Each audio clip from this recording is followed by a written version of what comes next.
Hey guys, welcome back to another episode of Jiu-Jitsu and Coffee. I'm your host, Bobby Thompson. Special guests today are Brenden Secor, Jeff Gates, and Joan Ionis.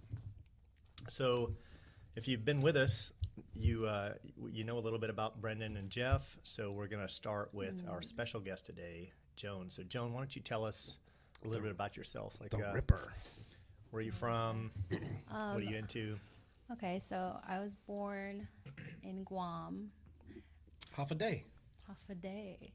But I'm actually 100% Pingalapis. So that's an island off a big main island called Ponape. It's in Micronesia. It's in the South Pacific. And it's like, in my entire life, only one person has ever known where that was. And that's because her dad made her study maps. So shout out to that person. Yeah, awesome. So I came here when I was 7, and I've been in Jacksonville since I was 8. So that's like a long time, 23 years. So basically Jacksonville raised. So. Did you fly or were you on a boat? Oh yeah, we flew. It was like 3 layers, like from Ponape to Guam, and then Guam to New York, and then New York to California, and then California to Tampa. So it was weird. But I liked flying. And no, I didn't look out the window to see if the earth was flat either. Whoa. Too early? Too soon? Way too soon for that, okay? We can switch gears right now. I'm you ready. Fucking start ready poking a jump on that bear, shit. it just goes on. So that's Hey, I've got to tell you, and so I'm afraid to share it, but I've got a definitive way to prove the Earth is flat. We'll get there. We'll get there. I know we'll get there. It's super dope. Right. So travel. So you ended up in Jacksonville, Florida. My dad was in the Navy. That's why we ended up here, because he got stationed in Mayport after transferring from Guam. Like, we were in Guam for maybe 3 months. And my mom was, like, pregnant, and she ended up having my brother in Guam. But it's funny because when she came back to get me from Ponape, she was 7 months pregnant, and someone had said something racist towards my dad because he's white. And they're not used to, what do they call it, interracial relationships. Sure. So she's 7 months pregnant, and she picked up a 2x4 and beat that guy because he was racist. So she's crazy. But she's a Scorpio, so I kind of get it. So that's where you get it from. Maybe. Probably, but most island women are like that. I haven't met a woman that's not crazy. Yeah. I have not. Yeah. They're all psycho. The brown ones are more psychotic, though. Yeah. I think so. You just got to find one that's, like, not, on the hot crazy scale, like... You've seen the hot crazy scale? Absolutely. Yes. Hot crazy. Someone that's just, like, not batshit crazy. You just a little bit crazy, that's okay. But the batshit crazy, the It's ones like that are... one crazy, but you don't have to get the cops involved. Yeah, kind of crazy. Absolutely. Yeah. One trying to beat down your door. You catch them drinking Jack Daniels in I don't know. their kitchen in the middle I of the think night. it has as much to do with you as the woman, though. Like, if you're doing some crazy stuff, you're gonna get paid back So with it's the poking same the kind bear, of right? crazy. Yeah. You get what you give. Yeah. Yeah. So did you get to do a lot of traveling in the Navy? No, not really, because by the time, I met him, he's my stepdad, but he's the only father figure I had. He was kind of just done with the Navy because he had joined up when he was 17. So, and, like, back then, like, you could do whatever once you joined. Like, he was just, like, living his life, traveling the world, and then he met my mom 4 years later. He retired from the Navy, though? He got out, I think it was, like, 8 years in or something like that, because he was just tired of being away for 6 months at a time, and then he had 2 kids, and then he wanted to start his own company and be in construction and not answer to anybody. He's always been like that. Like, that's why he left for the Navy, because he didn't want to do high school and college. It wasn't for him, and then he got tired of it. So, but It seems like everybody in Jacksonville has something to do with the Navy. You know, you were. Did you retire? No, you didn't. No, I didn't retire. But you were Navy, right? Yes. Sonar, No. Fire control. fire control, and then you were sonar. Operations. Operations. Radar operator and air He's controller for helicopters. Radar operator. I service radar. Yeah. Well, We never worked together, but the ratings, the jobs were Yeah. interconnected. Yeah. Man, that I never thought about going in the Navy, but just while we're on the subject, I saw that. You ever seen that movie called Das Boot? Yeah. Is that the one with Steve Martin? No. No, it's is a it a German different one? Actually, I think it's in German language. Like I think that It's in German Yeah, it's language. in German, or U-boat 571 or something like that. I couldn't do it, man. I couldn't voluntarily join. Like just the thought of that, like helplessness, like when you're in that steel tube underwater and you're just, if someone were to attack you and that you're totally at the mercy of. I think Tony was a submariner. Yeah, I think so. Yeah. I feel like the 50s, 60s, right? That was a different time to be in the Navy. You know, like my tour, my period was all cushy. You know, I never really felt like I was in danger, even though I was in Iraq, well, not Iraq, but the Gulf, right? Yeah. Twice, you know, countless drug ops, but I never really felt like on the ship we were in any jeopardy. Yeah, that's another thing is I keep thinking people that are in the Navy are on subs. That's another, that's this. Oh, there's so many different. Yeah. You've got Perception I you've have. got an air side, you've got medical, right? Supply. Yeah, there- I'm always you know, thinking everyone's underwater. But yeah, I aircraft definitely carriers. couldn't do that. You couldn't. There's no way. And Will blow your mind if you ever go on an aircraft carrier. If you ever get a chance to take a tour of a I've carrier, heard it's like a city. it's ridiculous. It's ridiculous. I remember, 18 years old walking up to this thing because it was one of my first ships was a USS Eisenhower CVN 69. Just walking up to it, just whole like massive. I mean, it's like looking up at a fucking skyscraper and that thing floats. You know what I mean? Yeah. Like it's just ginormous. And I guess you could kind of say think that when you look at cruise ships, but it was interesting. It was Does a like that ship you're talking about? Does that dwarf like the largest cruise ship, or is it similar? Oh yeah. It's the largest ship. Really? Oh yeah, Yeah, I mean, there's some cargo ships that are pretty freaking huge. it's the largest. Yeah. Wartime. How long did it take for you to figure out every P-way? Oh, Like, on the carrier? Find your way around. Absolutely never. Like, I mean, Never? I got used to. You kind of like driving. You just get used to your habits. Right, so you know what I just mean? memorize your You just daily kinda routes. And yeah, then, memorize your daily routes, and then sometimes your job will take you in a different Yep. section. When I was on the carrier, I worked with jet fuel, and when we would do unreps, underway replenishments, we'd bring on fuel. I was one of the the junior guys, and I'd have to sit by a tank, a void, right? The top of it was just a little cap, and I'd have to sound. I dropped this little ball or bob down a pipe, right? And I'd fish it back up like a fishing pole, and it would measure. Once the rag got wet, I would stop and radio back, and that's the depth, right? The fuel's Wow. at this level, and then they'd tell me, hey, sound it again. It's called sounding. And as the tank filled up, once they got to So you were like 30 feet, they stopped it. But anyways, like a human dipstick. yeah, it was a human dipstick, basically, right? Like it's the same concept, right? You're checking the oil, but yeah. So that I mean, took me all over the ship trying to find spaces. Is it so big that you never know? Like you never get to. You see new people on the ship all the time. Absolutely, Like it's like a city. Yeah. Well, so And in they're port, rotating in and out so fast. Oh, wow. There's That too, always right? new people. so in port when you're dock, when you're pier side, it's the crew is 2,000, right? About give or take, right? When you go onto a deployment, they bring on the air crew. Like the planes aren't the jets aren't on the ship. They're like at NAS Jacks, right? They'll have like a squadron, and then once the carrier gets underway, they'll fly them. They'll land all the aircraft. So all these aircraft start coming on, boom, boom, boom, boom, and then it goes up to about 5,000 people for a deployment. So yeah, absolutely. I mean, even just with ship's crew, there's no way you like walking around, see new people every day. Why do they do it like that? Why do they fly the planes onto the ship instead of starting with them? Well, one, it's easier to land the aircraft When they're okay. underway, right? And then they've got to land so many. When I remember, to me, it was like I called it a monopoly board. I that might be the name for it. That's just what I remember. But they have one like up in the tower, and then they have one below, inside the ship, and it's like this big table with all the aircraft. like not life size, but to scale. And they just move it around, and they tell people to move the aircraft so they fit them all in. And it's not just, they don't just store aircraft on, topside. There's hangar bays too. There's 3 hangar bays inside the skin of the ship, and there's elevators that go up and down. It's really interesting how they move shit around.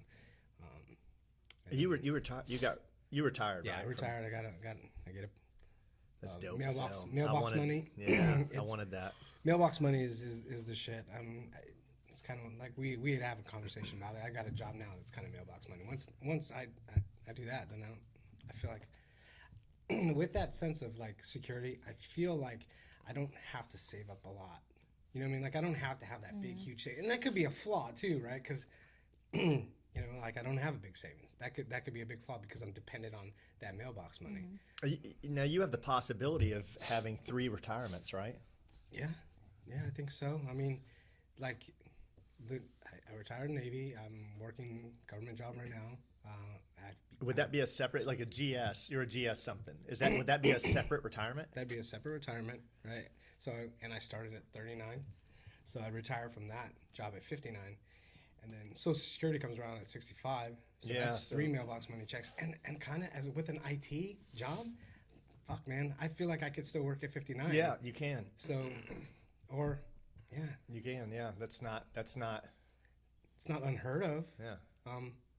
Hopefully I'm still pretty sharp. It's 13 years away from me. I don't feel that. Hey, and maybe by then I'll be a purple belt. Yeah, maybe. Nice. As long as you don't challenge your instructor.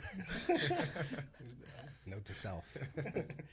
Yeah. So I'm fortunate, but at the same time, like I've never taken. I've got a. Have you ever heard of an instructor taking off belts from their students, like demoting them? We hinted at that. We talked about that. I've seen a brown belt get pulled the belt in front of the class. I have a friend who's a black belt who does it, I guess regularly. Like I met one of his. How does he judge that? He spot checks you. So this friend of mine. I won't say his name, but he's a black belt, and he's been a black belt for a couple of years. But he spot checks his students. He gives them tests. He'll go, okay, show me the headlock series. And I remember one of the purple belts. He had just put it on or something, or my buddy gave it to him at that point in time, and I was like, oh, congrats. He goes, oh no, I'm just getting it back. And I was like, you're getting it. I just saw you go from a blue belt to a purple. He goes, no, I got my purple belt yanked because I got spot checked and I failed. And that was about a year ago. Oh. And I was like, you were a purple belt and then got demoted by your own instructor back to blue belt for 6 months, a year, whatever. I think closer to a year. And see, I would have thought that you could get demoted if you were new to a school, right? And then you were not Well, I think that's like extremely taboo. First off, it's extremely taboo to ever go backwards in rank. You shouldn't do it because you earned it. If anything, if you come to my school and you're a 4-stripe white belt, right. and I don't feel you're a 4-stripe white belt under me, right? Like it's just then I just won't give you a blue until you're a blue, till I feel you're a blue under me. Right. You're not ranked under me, so it doesn't matter. But what you achieved, you're by the standards of your instructor at that time, you're ranked under him. You're just not ranked under me, is the way I see it. So just because you start training with me doesn't mean that your belt or your credentials are transferred to me. I'm just not going to promote you to the next level, whatever your next promotion is, until I see you're at that level. How can you tell if newbies are honest about their belt level? Because it's obvious, the mat but some schools, I mean, like some schools have higher standards and some have lower standards, right? But when they show up, they're gonna roll with white belts, blue belts, purple belts, and you're gonna see they're either gonna get waxed or they're gonna wax people. Yeah, see, I don't get the white belt stacking where it's like 1 stripe is a year, 2 stripes. Honestly, so where I see more of that, or where I think I see more of that, is competition schools. If that school is big on competition, it's not uncommon to spend 2 or 3 years, sometimes even 4 as a white belt, because that's how team trophies are won, and that's what you want. That's what all these competitive teams want, is they want the team trophy. So, where Hoist, I saw Hoist come to my school, and give a guy who wasn't training under him regularly, who was training under one of his students who was a blue belt, and get his blue belt at 6 months. And the guy was a phenomenal white belt, in my opinion. You know, back then, what did we know? But Ace Redleaf is a black belt today. That was a coincidental choke, Yeah, not a, like, but really good black belt today. Anyway, you know, Hoist would give out a blue belt to someone for 6 months of training under one of his blue belts. You know, that now I'm not saying that's regular. Ace was really good. The name fit, but it wasn't uncommon for him to give a blue belt 10 months to 10 months to a year and a half. That was kind of the regular, you know, like I was a 10-month blue belt. Most people were between a year and a half, if you were training regularly. And, you know, I had a lot of conversations with my instructors about this, and that you know, from my understanding, that's what Elio believed. You know, Elio believed that when you could show clear domination over a white belt or over someone who didn't have training, it was only 40 lessons, and he could show you everything he knew or something like that. Wow. But, you know, all of his curriculum was basically in 40 lessons, I think, if I remember right. I think that's what they said. 40 1-hour lessons, or Yeah, well, they didn't say the 40 time, series? but basically 40 lessons. I think that might have been in the Gracie way, where it's like 40 lessons, and Elio could show you everything he knew, like one time, you know. I saw some images of Elio wearing a blue belt, and it was in protest, I guess. Well, not protest. I think that's going back to, because when they learned jiu-jitsu and when they started teaching jiu-jitsu, everyone was a white belt. The only person who wore a non-white belt was the instructor. Right. And it didn't matter if you were the instructor yesterday, then you wore the blue belt. But if someone else was teaching that day, they wore the blue belt and you were the white belt. So there was just two belt colors, but one was just in, you know, and it was a dark blue, a navy blue belt. And that Hoist went back to that. He went back to, I think he was kind of in protest to someone promoting him. You know, he was kind of like, hey, I'm Hoist Gracie, who's going to promote me, you know. And again, these are my assumptions, but yeah, he stopped wearing rank. He just started wearing a navy blue belt. Yeah. I've noticed the difference too. Like I always wonder why there's like, you know, sky blue or a light blue. Yeah, like and then there's some different. people that wear I'm like, a why is darker it blue. that color versus like Nikki's got like one blue, and then there's a couple new blue belts that came that are like Dark a blue lighter or blue, lighter. yeah. Well, see, a lot of people like to hunt for the light blue because it looks like you've trained longer. It's like, oh, the color's worn down. like faded. Yeah. Aw. And then you see some, like I've seen some people I thought were white belts, and then you come to realize, like, holy shit, all the blues just faded off. But The gray belt, remember? We were at the competition, and I was like, hey, Bobby, I know I'm not supposed to ask about rank, but that dude's like 50 years old. Why is he wearing a gray belt? I thought that's for kids. And he called it. He was like, it's just faded, man. yeah. Legit looked like gray. That's like when I look at your belt, I'm like, this is not a black belt. Like, well, I'm colorblind anyways, so whenever I see a belt, I'm like, I'm not gonna comment on it because I mean, I could say it's purple, but they'll be like, that's blue, Joan. Like, it's definitely blue. Like, and so I just don't comment anymore. Yeah, I don't believe in washing belts. A lot of people have this belief in martial arts. I think I don't know. I haven't trained a lot of other martial arts, so maybe it's not more common in jiu-jitsu, but the belt should kind of be a sign of how much you've trained, you know? So some of these people have belts that are just absolutely falling apart. And that should mean they have years of rolling. Just like, man, you look at that and you're like, damn, that dude's rolled his out. And it turns out he just washes it every day, and the washing machine is just chewed it to bits. That's different. Yeah, and I've always looked at it like the belt should show the work you put in. It should be a sign. Like you hang up all your belts, and that should be the sign. This is how much work I put in. That's what I want my belts to reflect. So I didn't know that.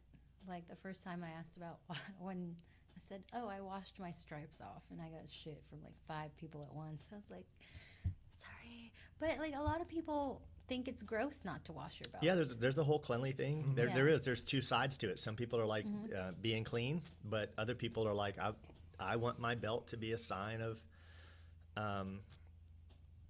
you know, of how much work I put in. That's what I want to look at it and know. Like for me, you know, my belt's nasty as can be. Sorry, everything else is clean. But Right. my Hey, belt's if it's not growing mold on it and it doesn't smell like Badusi, then go ahead and wear it. one day I'll Febreze it once in a while. Yeah, But my belt will probably walk away one day. It'll just get enough mold that it turns Yeah. into an amphibian and just or something and just If it grows legs, it's gonna start triangle people. yeah.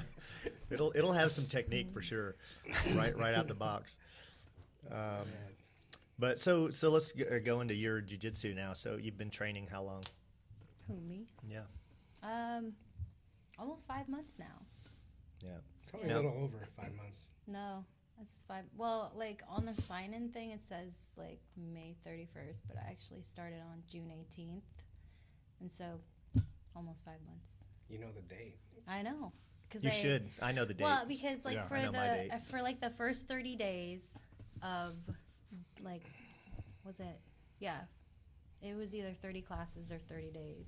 I just chronicled my journey to see like the difference, and it kind of helped. It was kind of like an online diary on Instagram of what was going on, and I didn't get day one because I got my ass beat. So I was just like, I'll come back tomorrow and see if I feel like coming back again. I was like kind of iffy. Like I enjoyed it, but like the next day I was just like, oh God, I feel like I got hit by a dump truck. Like, cause I mean, I'm still out of shape. Like when I came in, I'm a mom of 3 who kind of just stays in the house all day doing whatever for other people. So when I finally got on the mats, it was just like, I think I might have rolled with Nikki like 3 times.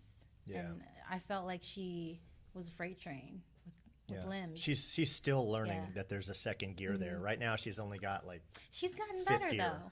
Yeah. No. I said she yeah. she is learning just now. Like Just just now she is, because it's not until you can dominate someone that you realize, hey, I don't have to wreck now. Now I can kind of tone it back, and that's the goal. Like that's our goal, and that should really be in the back of everyone's head when they're training, is to see how minimally or how much energy you can minimally expend and beat your opponent. Right, efficiently. Yeah, I'm beating people. always working on my efficiency and trying to see how much more efficient I can get. That's how I am like right now. Like in the first couple months, like I wanted to do the long game. Like everything that needed more than like 5 or 6 steps. I thought I could do it, but I didn't have the aptitude for that.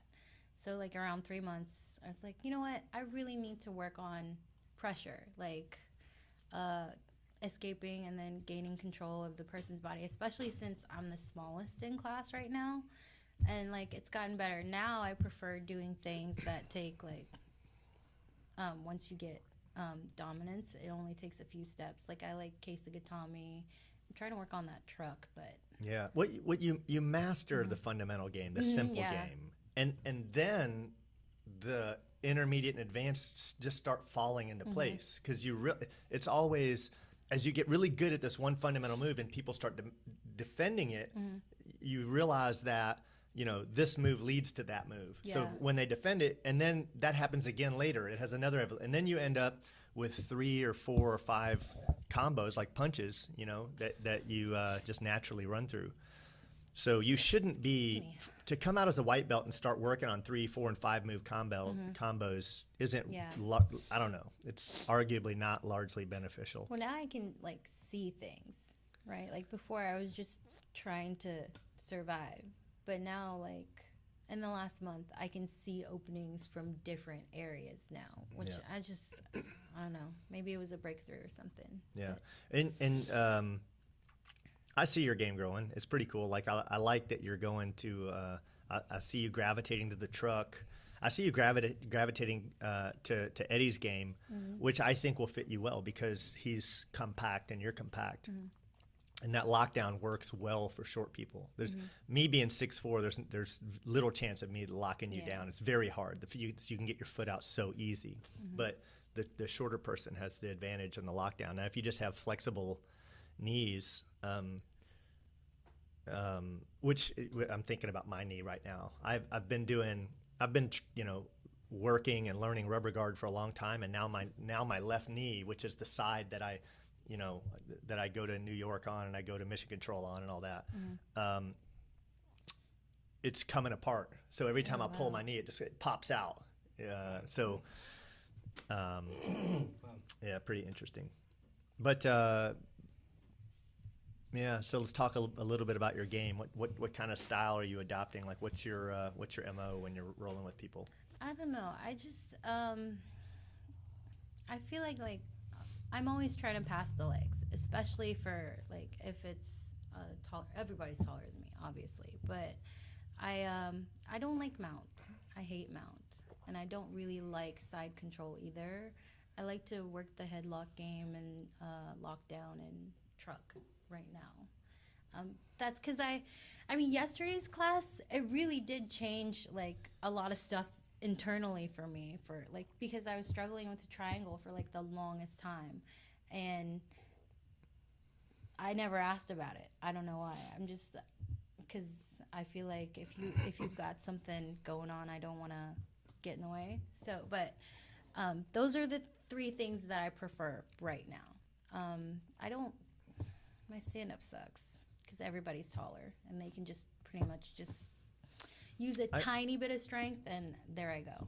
Yeah, but I always feel like the shorter person has the advantage standing up. Like whoever has the lower center of gravity, I feel has an advantage. And short people can wrestle. Tall people are terrible wrestlers. Tall people are better at judo because they can, in my opinion, you look at Dutch. Dutch are really good at judo. There's a lot of Dutch world champions because they're tall. And you look at people like Anton Giesink, who was and I think everything he did was he was like 9 out of 10 of his takedowns were Uchimata because he just used he was just so tall and he just maybe I'm just nervous about it because I don't want to mess up my back. Yeah, that's so smart. Like that makes so much sense what you're saying right now because every time we work on takedowns and things like that, this is why. Feel it. So people come to my school, and I have a unique school. If you ask me, I do think we have a unique school. We roll hardcore. I mean, our team is good. Our high level practitioners are high level. I think they could hang with anybody. We've had not to toot any horns, but I had a 5-time world champion come into school and heavyweight, and got tapped out by our lightweight purple belt, right? I don't want to throw anyone under the bus, but I think that that is an example of our skill. We do have high skill, but at the same time, you come in and look how we train takedowns. Every day we do a takedown, but we never actually take anyone down. We I call them entries.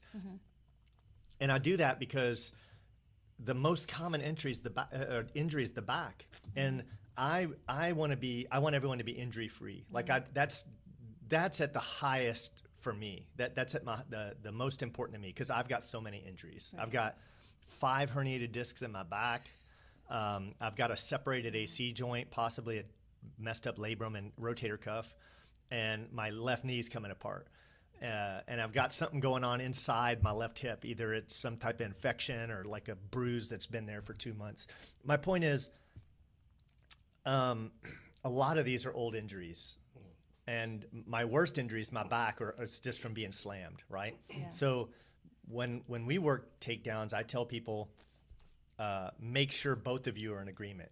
Right. So if you don't want to do it, don't do it. Don't have it done to you. Don't do it to the other person. But don't expect to do it to the other person and then not do it to you. It has to be mutual.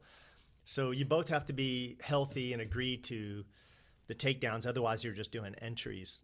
So some people do the takedowns, right? But yeah, I mean, Stuart used me as a nuki for the takedown series Friday night. Oh man. And then that was something that always made me nervous, getting tossed like that, right? Yeah. When he did it though, I didn't have any pain because his technique's good. I feel like practicing someone who's learning and their technique's not good, it's not going to be as gentle. There's going to be some kind of he threw you involved with an ogoshi. He used you to demonstrate ogoshi, I think, a couple times, and he threw you assuming. And it was a safe assumption that you were going to do a proper break fall. You're going to land on your side, and you did. You break fall. We all have our fundamentals down here. But I think if you did that time and again, that would wear on you. Okay. Right? That's just my opinion. Like, I think it would wear on you. And I just choose not to do that. For me, it's because I have those injuries, and I don't expect anyone to do something that I don't want to do. Yeah. I think the back is the most fragile of the body. Yeah. Maybe I'm wrong, but that's where the majority of the injuries are. And I don't want someone to quit because of an injury before they learn jiu-jitsu. You know, Right. I'd rather them have time kind of teach them what can happen, and then let them make the choice. So like now, the guys that are kind of like purple belts are coming up on their purple belts. Those are the ones I'm pushing to learn the takedowns, like Jason or Nikki or Henry. You know, like I do, but I don't push white and blue belts to become takedown artists. But if I see that you're going to become competitive, because there's another aspect of it too. Look at Gracie Jiu-Jitsu. Go back, rewind, go back to the early UFCs and look at Hoist. Hoist was not a judoka and he wasn't a wrestler. He was using Gracie Jiu-Jitsu, aka the Peizao and the Gracie stomp, getting in there to what I call the T.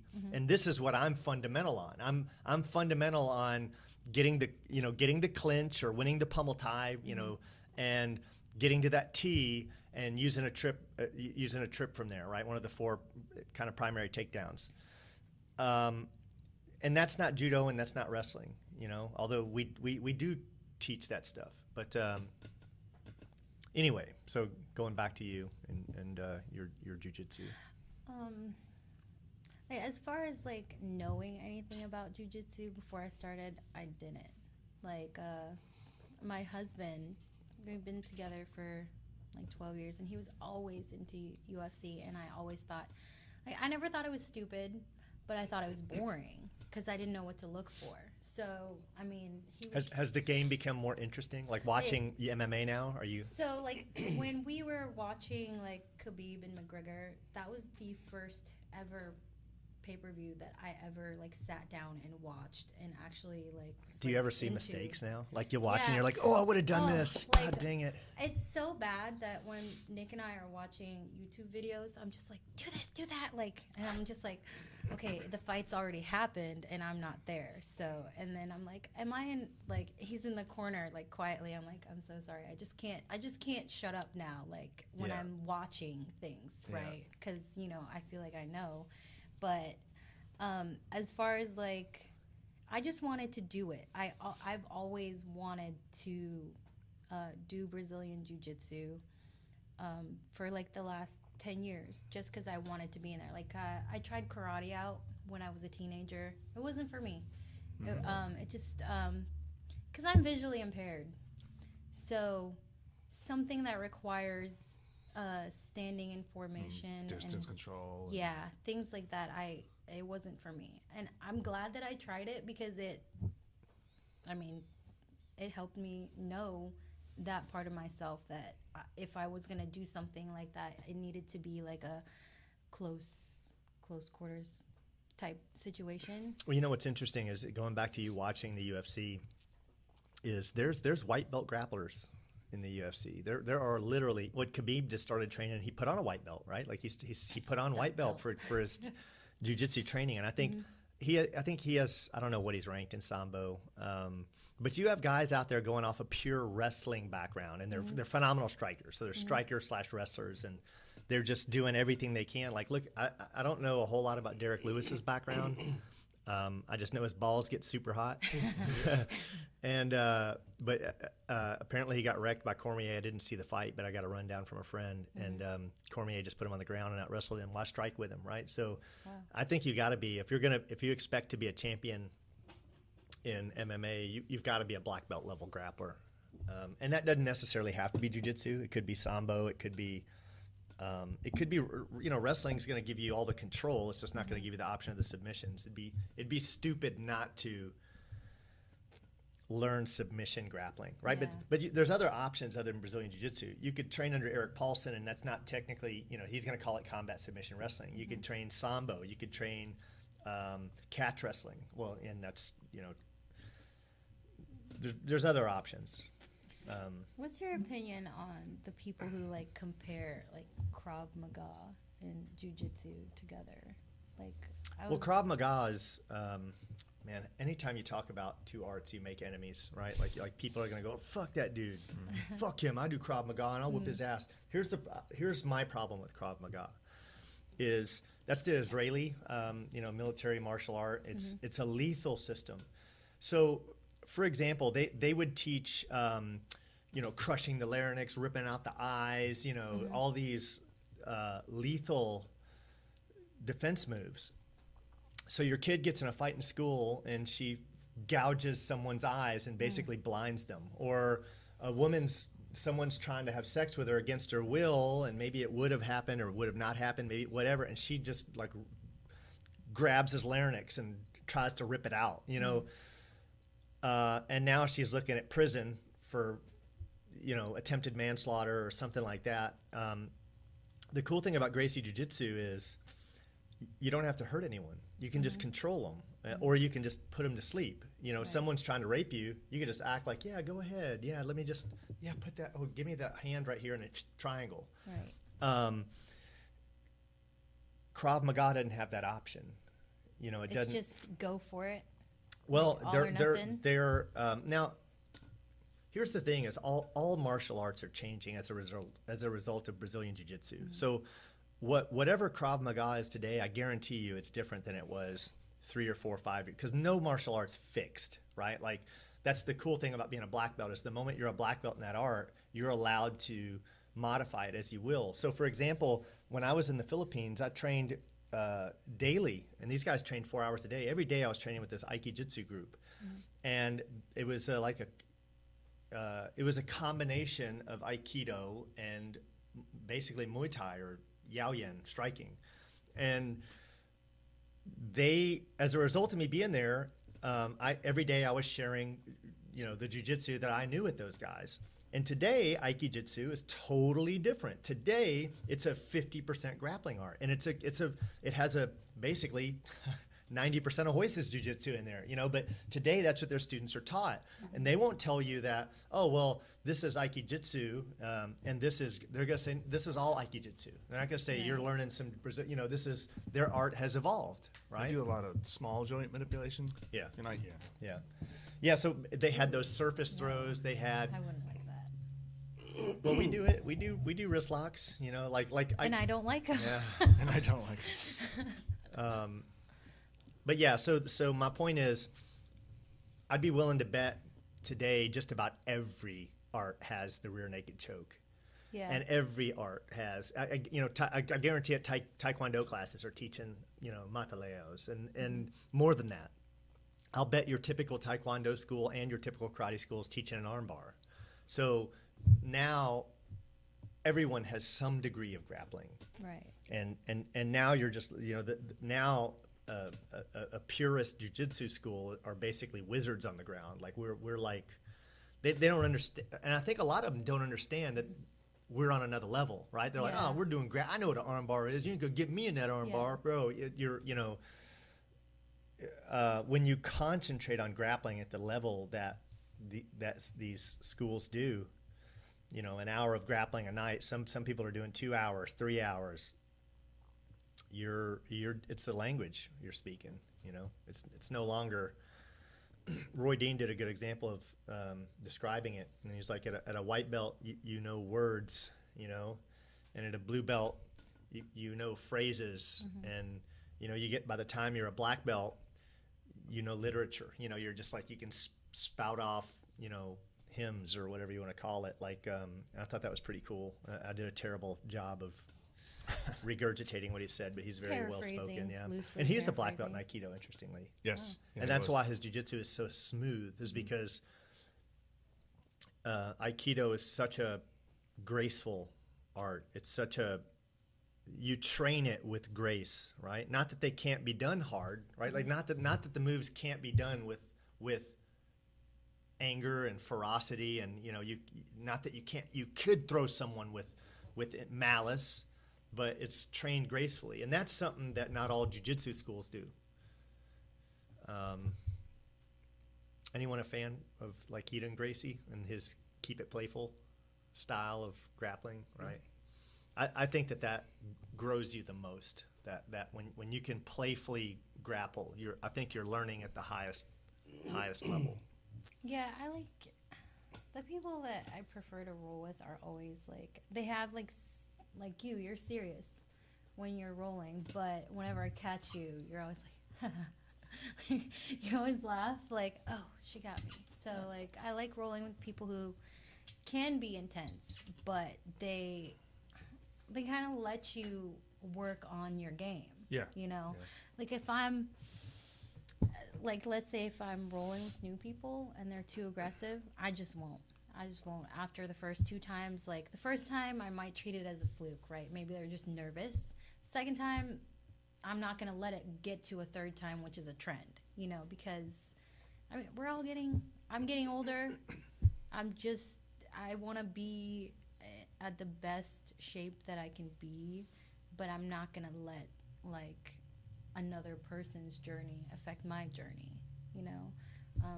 And I think that's why I felt like I was at a low point, because when we started getting all those new people, I just kind of got scared a little because they're all big people. And you don't have to roll with like rolling with. But rolling. I want to. That's the thing. That's what gets you down. It's like because I think that rolling with the same partners repeatedly over and over again is detrimental to you in the end, because you learn their style, they learn your style, and then Well, it's just But that also forces you to learn with Yeah. them. Yeah, observe. Yeah, Like that's I true. think the best thing you can do initially, like, and I know it's hard to have be on a podcast and not be repetitive, right? Especially when Yeah. you're talking about jiu-jitsu. The same Right. thing's gonna come up and over again. But I think one of the reasons Nikki excelled is because I rolled with her a lot, Yes. and I think that's an advantage to absorb anytime you're rolling with someone higher level. Everything they're doing to you, you may not understand it the first time, but the Right. second time and the third time, and they have this game, and they're putting it on you, and you're absorbing it. So you start to understand what their first move and their second move and their third move is, and you start to understand how they're moving, and you absorb that. So even if it's not going to be that, and that's why your instructor's style is always going to be a part of your style. You know, jiu-jitsu is very stylistic, and your style is always going to reflect your instructor's style, but it's also going to be very unique. So it's like people come in like you know. I remember watching Henry the other day. He rolled with someone, and me and Henry have such hard rolls. Like Henry knows my jiu-jitsu. He really knows what I'm gonna do.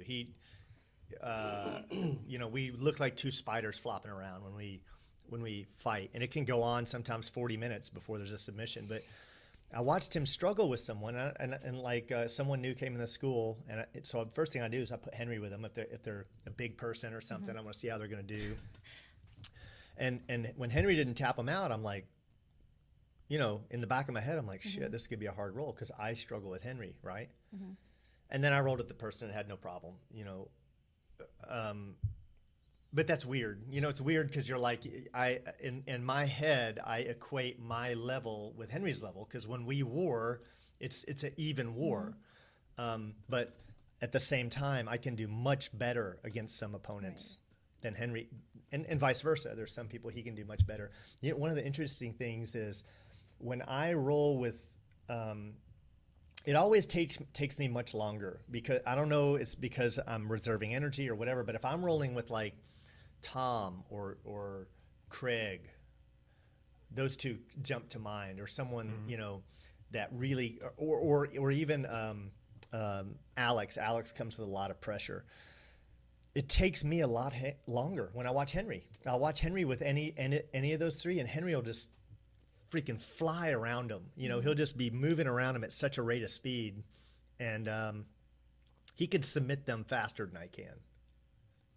And that's interesting, right? Like some people will come in, and I'm like, Henry will struggle with. I can see he's struggling with their style, and then I'll go with them, and I'm like, oh man, their style isn't shit. I'm like, I'll just cut this like butter, and then I'll have some of my students that I roll with regularly that I have a hard time with. You know, I can't, you know, and I'll watch Henry roll with him, and Henry just cuts them like butter. And that dynamic of jiu-jitsu's always amazed me.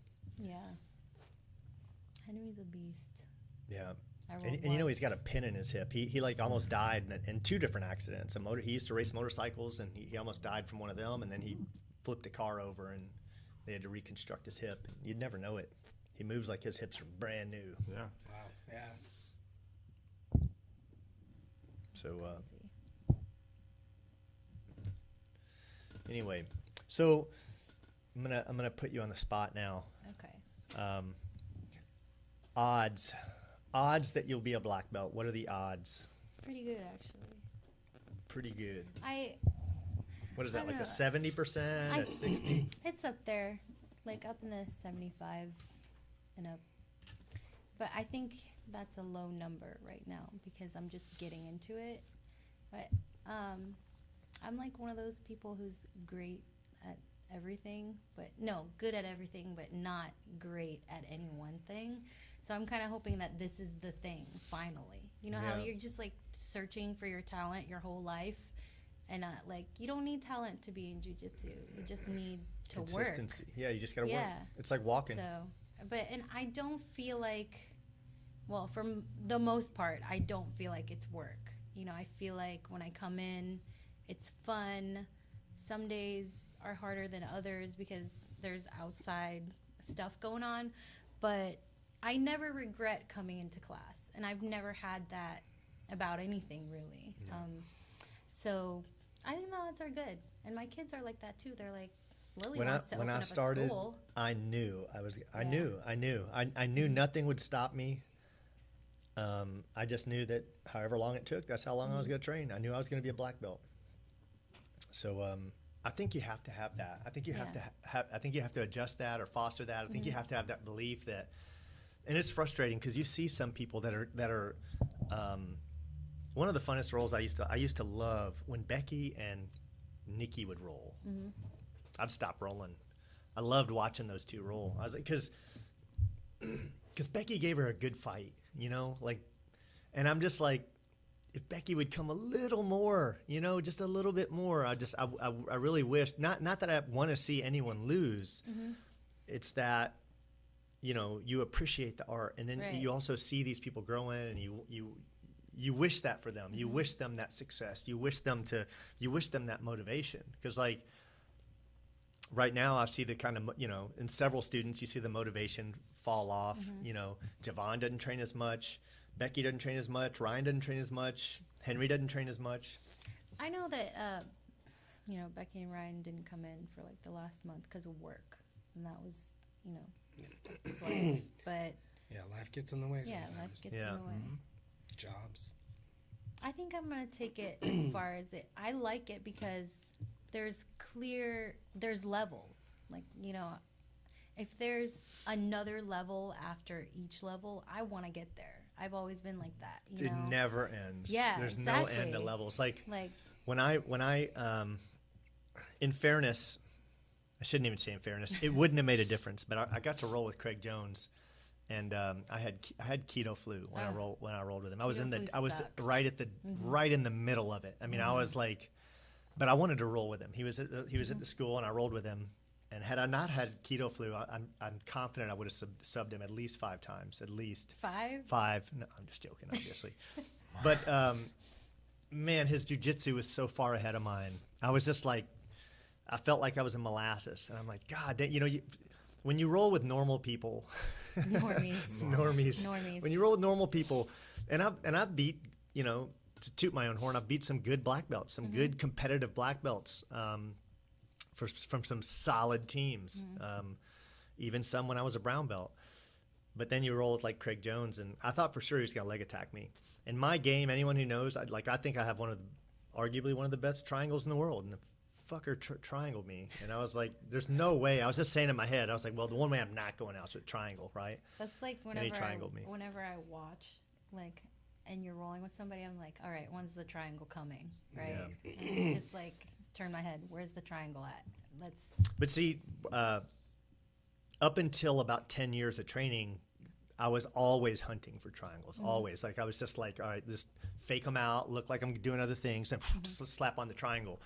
Now I try to avoid the triangle. So a triangle is my last resort because it's already, it's like I'm a sharpshooter with the triangle. Now I'm trying to get other things to that level, And I think your first thing you want to do, everyone has different mentalities, but I think for me, the first thing that kind of raised the level of my game was mastering one submission and then building on top of that, building an entire game off that one submission based on the options.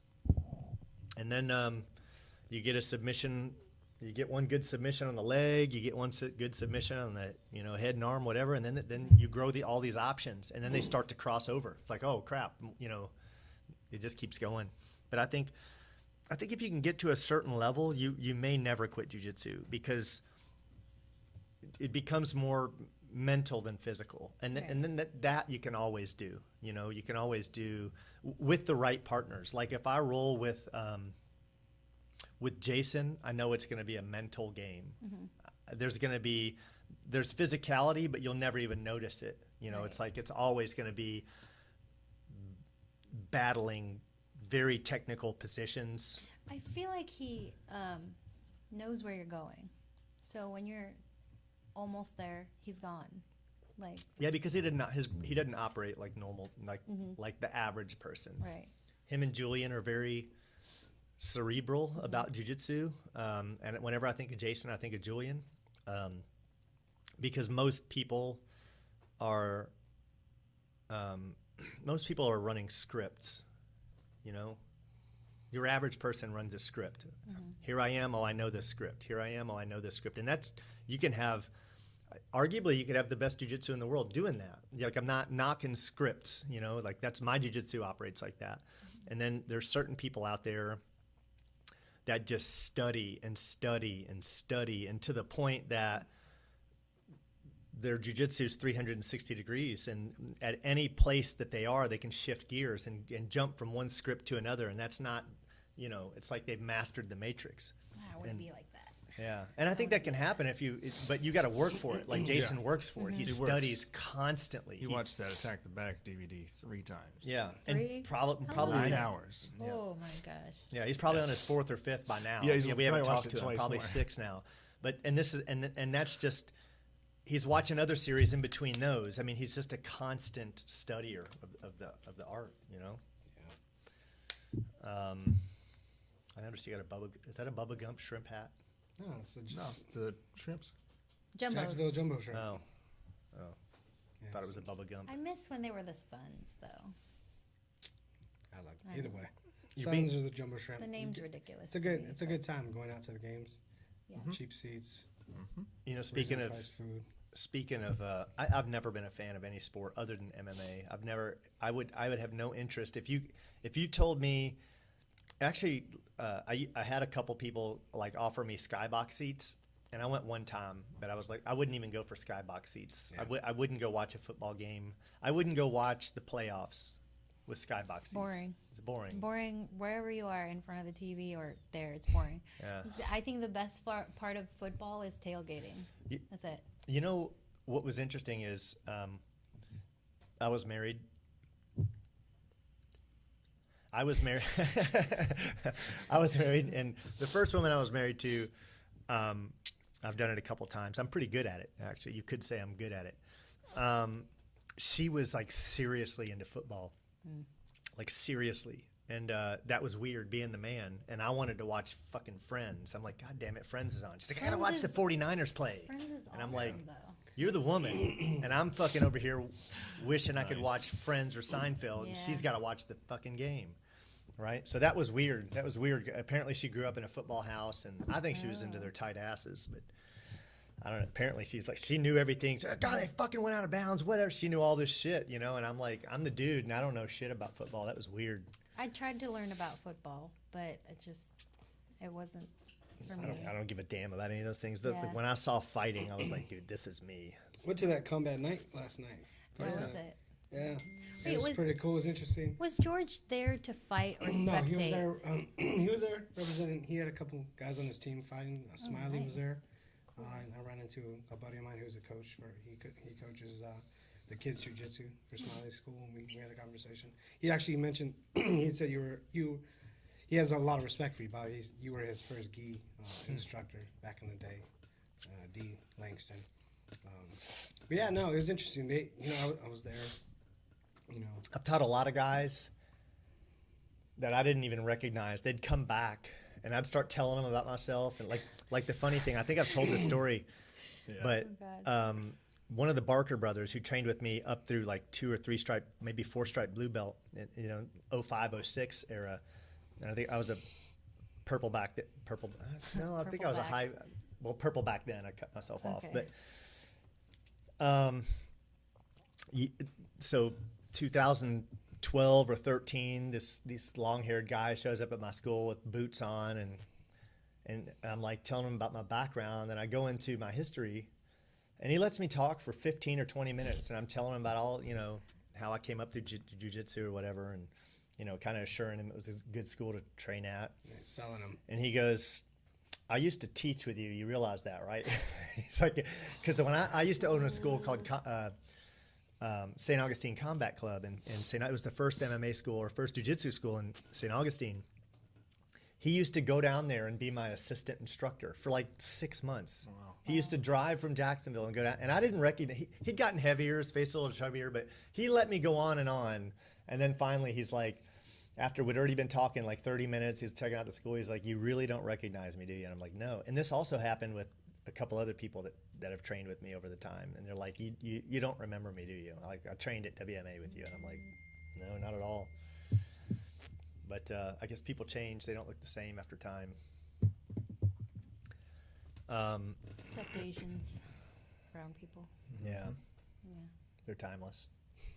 Yeah, I still look pretty much the same from the first kid to the third kid. So, well, except there's a 30-pound difference, obviously, but that's the beauty of you wouldn't recognize Jason. When Jason come in, he was a pudgy. He was all soft. He was soft. He was pudgy. I think he was like 215 or something. No and now way. he's yeah. If he wasn't 215, yeah, he was at least 215. He was 215, and then he's 170 now. So he shaved off just with jiu-jitsu. He shaved off 45 pounds. That's crazy. Yeah, now he's all lean, and like when he came in, he was a big. I was like, this is a big guy, like significantly heavier than me. Yeah, it's amazing how much jiu-jitsu can change your life. I'll always have it in my life from that standpoint that you've got camaraderie, you've got health, you've got self-defense. There's no activity you can do that has the number of benefits of Brazilian. There's just none. And now I'm kind of excited about raising the level of my striking, which I kind of feel it's time to do. I like that guy Jeremy wants to do striking every night. I offered it with the other guys, but I always felt awkward. Like I would never push it because I was so much taller, and I felt like I had an advantage, like with Joe or. I was gonna say Joe tends to lean towards striking towards the end of class. Yeah, but he doesn't want to. I always offer to strike with him, and he always declines. Oh. And I think it's because of I have a big height advantage, but Jeremy is all about it, and he handles it fine too. It's like he actually cracked me plenty of times. Well, he came from an MMA gym. Yeah, well, he also had like 2 years of karate or taekwondo or something. So he's good. He mixes it up. His striking's nice, and I'll strike with him every night if he wants to. That's at first he wasn't coming to no-gi class, and then I told him you gotta come in no-gi class because it'll help your game. Yeah. Well, I mean, this kid was like the first day I was talking to him. He said he sold one of his gaming consoles just to get a gi. That's how serious he is. Yeah, well, and he dropped out of high school and just did the test, whatever that's called. He got his, and all he wants to do. Yeah, he tested out and got his, really? Not the GED, but GED. He got his GED. So, and he told me that all he wants to do in his life, he one of two things. He said he either wants to be a world champion and make a living with jiu-jitsu, and his backup plan is UFC, So, first and foremost, he wants to be a world champion grappler and possibly making money doing that, teaching, having his own school, whatever. And then second to that, MMA. And he's really good. So if I can get his jiu-jitsu to where his striking is, and then both of those continue to grow, man, he'll tear it up in MMA. I'll get him, he wants to do it, so I'll get him some fights. I think he's going to wreck it. I like that he's good at matching intensity. Because, like, the first time, he just rolled right over me. Yeah. Like, it was nothing. And I was kind of, like, shy about rolling with him again. And then a week later, he asked me to roll, which surprised me. Because I always think when, especially if you're a woman, right? When a guy feels like you're just not intense enough, they just write you off. But then he asked me to roll again. And he was, like, the same intensity, which kind of surprised me. And even, like, on Friday, it was a good roll because we're kind of, like, rolling at the same pace. And nobody's, like you said, rolling in anger, right? Yeah. Because, like, I feel like young kids rely on I that. see, I have a kid. I have a couple kids, but I have one in particular who's a good kid. But when he rolls, he tries to hurt the other kids. He'll grab their fingers. He'll, she'll hit him with the shoulder in the face. Like he's just a mean, and he wants to fight. A mat bully. Yeah, but he doesn't understand he's being a bully. For him, he's playing, and this is why we're here. We're here to do this, right. and I have to, and he's not capable of understanding that you're bullying. So I thought it was interesting that Ashton finally, but this was good, even though I don't like it and I don't condone it, and I keep talking to the group as a whole. We had one kid who had never tapped into that anger. We talked about this on the mats the other day. He never tapped into that ferocity inside of him. He's always so docile. He's been the most docile kid I've ever had in a class, and I watched him. I had tried to keep him away from this particular kid, as much as possible, because I knew he didn't, he just was getting bullied. Even though he's better and had trained much longer, he had much better technique. But the kid would just intimidate him into submissions and into moves. And then I watched the Ashton. I can say his name. It's all right. Ashton got on top and just started.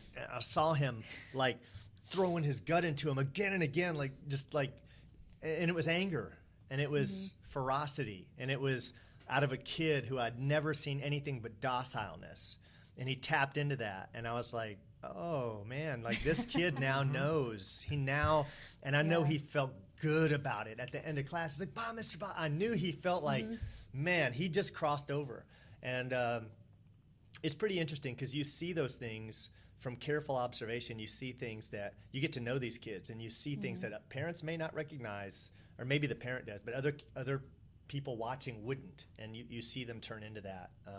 I could tell you how many ways so many of my students have changed. It's been so awesome to see.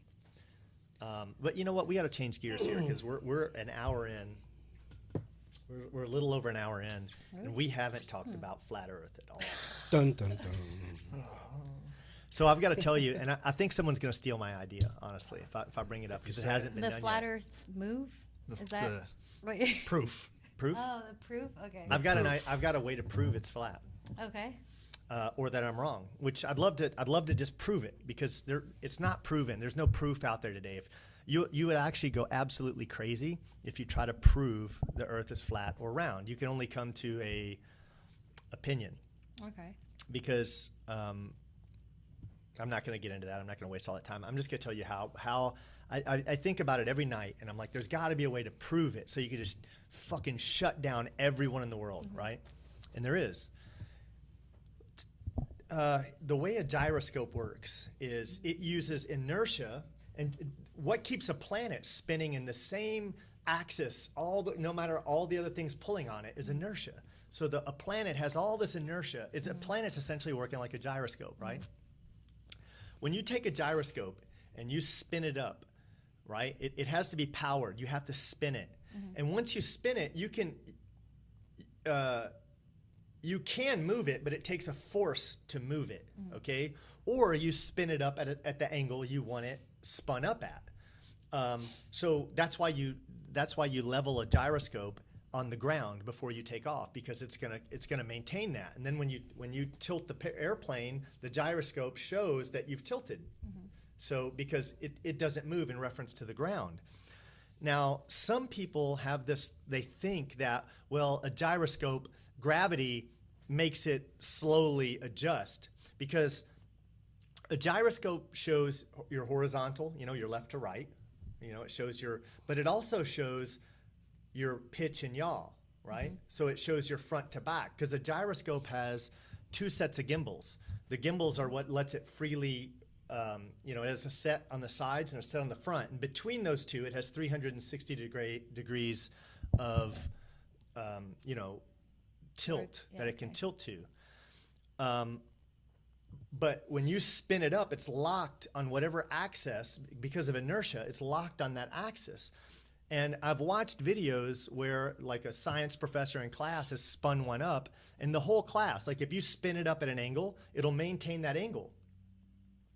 It doesn't right itself in any way, because the inertia, it's just like a planet. It's just like it has enough inertia that it can't change its wobble. It can't, its wobble has to be consistent, and it stays that way. Now, if a gyroscope won't right itself for any period of time in a room, it's going to maintain whatever angle it was at, even though if you took off the inertia, it would right itself, okay? It would fall to whatever it's... Now, can anyone think of a reason why it would behave any differently in a plane? I can tell you that it wouldn't, because that's why we use them in planes, because they do observe rigidity in space. But some people think that when you ask them, or when you confront them with the gyroscope thing in a plane, they say, well, because it's traveling so slowly over the curve of the Earth, it's such a slow that the gravity is allowing the gyroscope. No, well, you're wrong. Gyroscopes don't right themselves. Whatever, it is fixed in space. Take the Earth out of the equation. Take gravity out. Everything is gone now. Gyroscopes observe rigidity in space. So if I took a gyroscope with me on a plane and flew like 2,000 miles from like Florida to Washington or whatever, I should see that gyroscope, like I should see the markers on the outside of the gyroscope change tremendously. Now, I know they don't, because this is why so many pilots turn into flat earthers. There's countless pilot videos that when they get confronted with it, and then they argue back and forth, and they get presented with facts, and they check the facts against their own capabilities, they always end up being flat earthers. But what happens is some of them are lied to. Some of them are told, like what happens is when a junior pilot asks the senior pilot will make up some shit, or they'll just assume, and they'll go, well, there's software that is correcting over time, right? But several people have contacted the companies that make gyroscopes, and the companies have said, no, it's 100% mechanical. There's no, that is a 100% mechanical device. There's no software making adjustments. So the problem is people don't believe it because it's in a dashboard, right? So when the pilot comes back and he's converted to being a flat earther, and he tells you that, nope, it stays perfectly level front to back the whole time, I fly it based on this. What people believe in the back of their head is that one of two things. Well, gravity has fixed it because it's gone slowly, but that's wrong. That's not how gyroscopes behave. It's not. And the second thing is that they'll say, well, software is adjusting it because it's part of this plane. So what I want to do is I want to buy a gyroscope. I want to take it with me on the plane. I want to fly somewhere where there should be like 15 degrees of curvature, and I want to prove that there's no zero observable degrees on that gyroscope of pitch or yaw, right?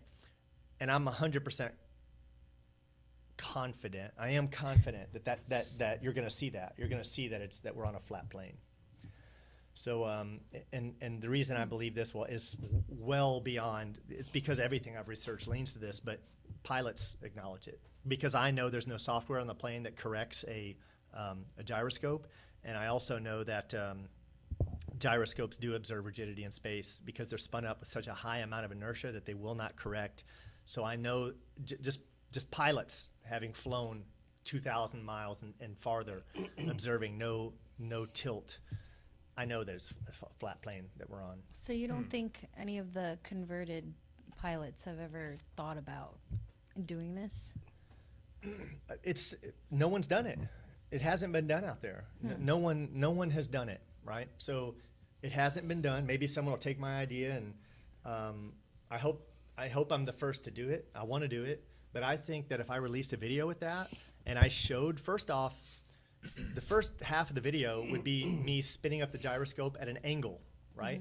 Or even moving it. Like you can move it with force, but it takes a force acting on it. And then just leave it there for 6 or 8 hours, and to prove that it observes rigidity in space, acting against gravity, right? So whatever angle it's at startup, it's going to observe that in space for that amount of time. Now, if you can take that at this angle or this angle, whatever angle you take, we know it maintains contrary to gravity, and it does that in a room. Why would it do differently in a plane? It wouldn't. There's nothing that changes in a plane that would make it do any differently. Would you have an argument? Would there be something would any of you think that there'd be something in a plane that it would make a gyroscope act differently? I'm just curious. I'd like to. I mean, from takeoff, right? You'd have it zeroed out. Right. I'm gonna say it's zeroed out. Right. You're flat. Takeoff. You should observe change as you're flying, but when you land, it should be back to where you started off if you're on a flat plane. Right. So you're basically you're gonna monitor it during the flight, and you should observe some type of tilt. No, you'll see tilt Or when dip. you're going up, when you're gaining altitude, Right. And then you'll see off. it level off. And But you should show some as you're flying. and even if you should 'Cause see that. if it's curved, Right. at any, you should be adjusting the whole Yes, time. and when you land, it should be Do like this, this. When you land, it's if the Earth is round, because you started off You started off like this. and as you flew over, you ended like this. But the gyroscope itself never changed position. So if you were on a round Earth and gravity made this flat, because that's how it is. So it's flat here, but then you flew over here, gravity should have made it flat like this, right? But instead it maintained here. Even though you flew over, now you see it's off. You should see that the In theory, yeah, absolutely. I agree with that. and if I release that video and show that, I can't see how anyone could argue with it. I think that video would be responsible for converting more people from a globular Earth to a flat Earth than any other. And with your gyroscope, though, you're having it locked in to one position. You zero it before takeoff. It's called gauging it. You gauge it before takeoff, and then it's locked in that. It's rigid in space right there, based on this was flat at this point in time. Now when I land, it can't be at that same angle. If I land, then it's the counters show it's back to, there's no pitch or yaw, right? It's like level. So the gyroscope that shows front to back, if I leveled, here's the gyroscope spinning in the middle. It's like a disc, and then the box around it would show left to right, horizontal tilt, and the front to back. If I land, then that disc is right back in the middle. I know that I'm on the same plane. And they use gyroscopes in space. That's how you know gravity or lack thereof has no effect on a gyroscope. If you watch, there's an MIT video. I didn't know this, but MIT built the navigation system and actually all the computers and navigation system for the phony Apollo 11 spacecraft, right?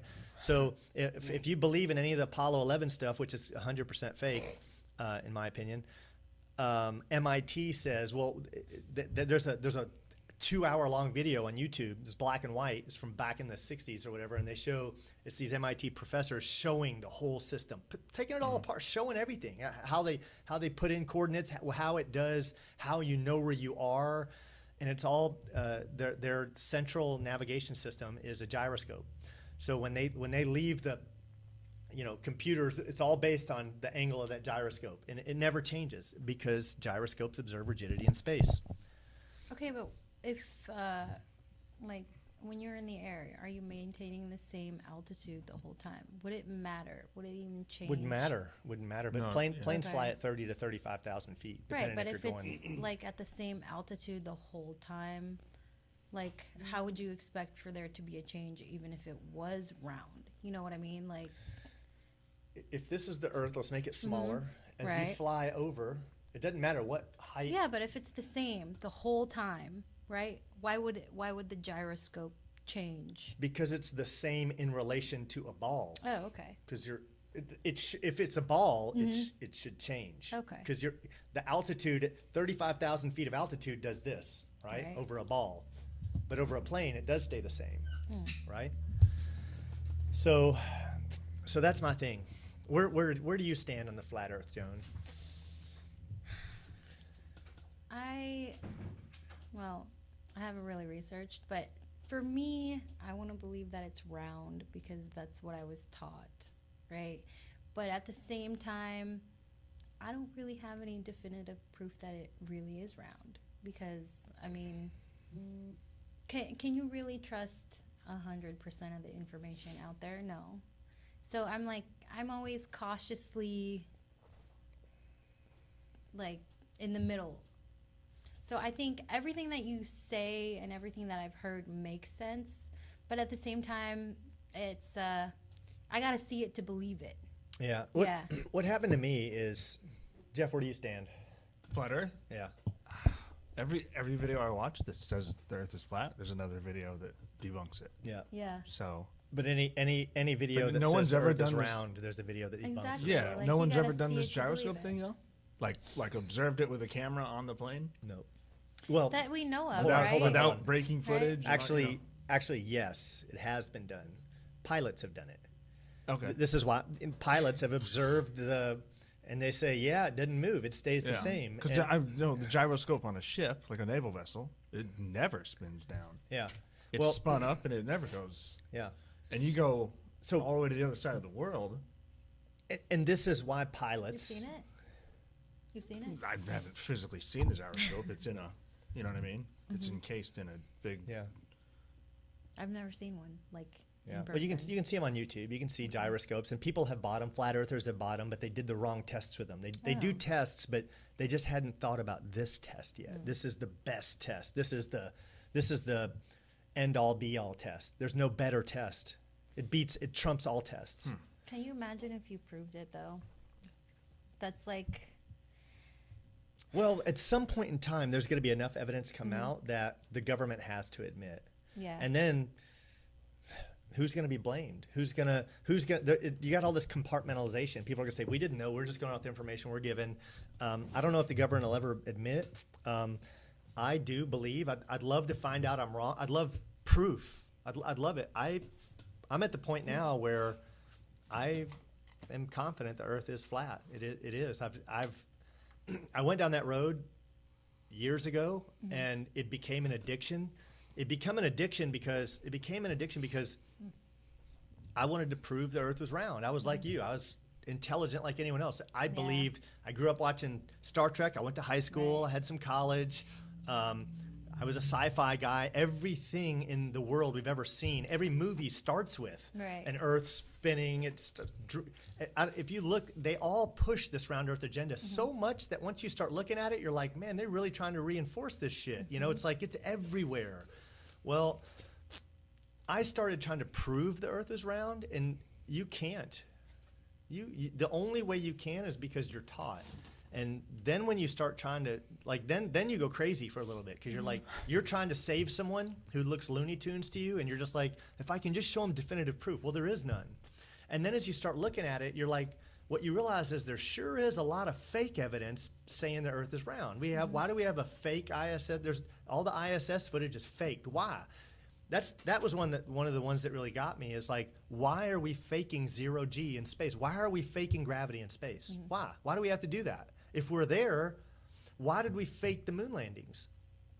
Why is every picture of a planet CGI? Why does Cassini go out, but why don't we get real pictures? If we have 30,000 satellites at they say the sweet spot's 26,000 miles away, although they can operate at different distances. Supposedly satellites are out there. If you had 30,000 satellites in space, do you know how many pictures we would have of Earth? Like, we'd have live videos, we'd have pictures, they'd be everywhere. Well, we don't have one. NASA says there's one. And the reason they say there's one is because the moment they said they were 10 or 20, you'd be able to compare them and go, look, the sizes are you can't. You just got to say, well, there's one. Well, there was one in 1972, whatever year it was, and that's the only actual one picture of the Earth we have. And they're always, like, the pictures of the Earth, for the most part, we're always on the light side where the sun hits. I've never seen a picture of a shadowy Earth. Right. Same with the moon. So... Well, the moon doesn't... The moon, I know, you say it's a luminary, yeah. Right. But, like, back to your, like, all the fake space stuff. Have you ever heard of what is it? Blue something. It's like the theory that the government is faking space stuff because they're going to stage an imaginary alien attack. Yeah. Yeah, that's all. And that's probably what they'll do. They'll do something to push the agenda. Anyway, I'm going to share a new. We'll leave, unless anyone has any questions. Anyone have any questions about flat Earth before we leave that subject? No, I'm curious where Space Force is going to go. It's that blue something theory. I'm curious what's that think. going to bring? I think what'll happen is it's just another black budget.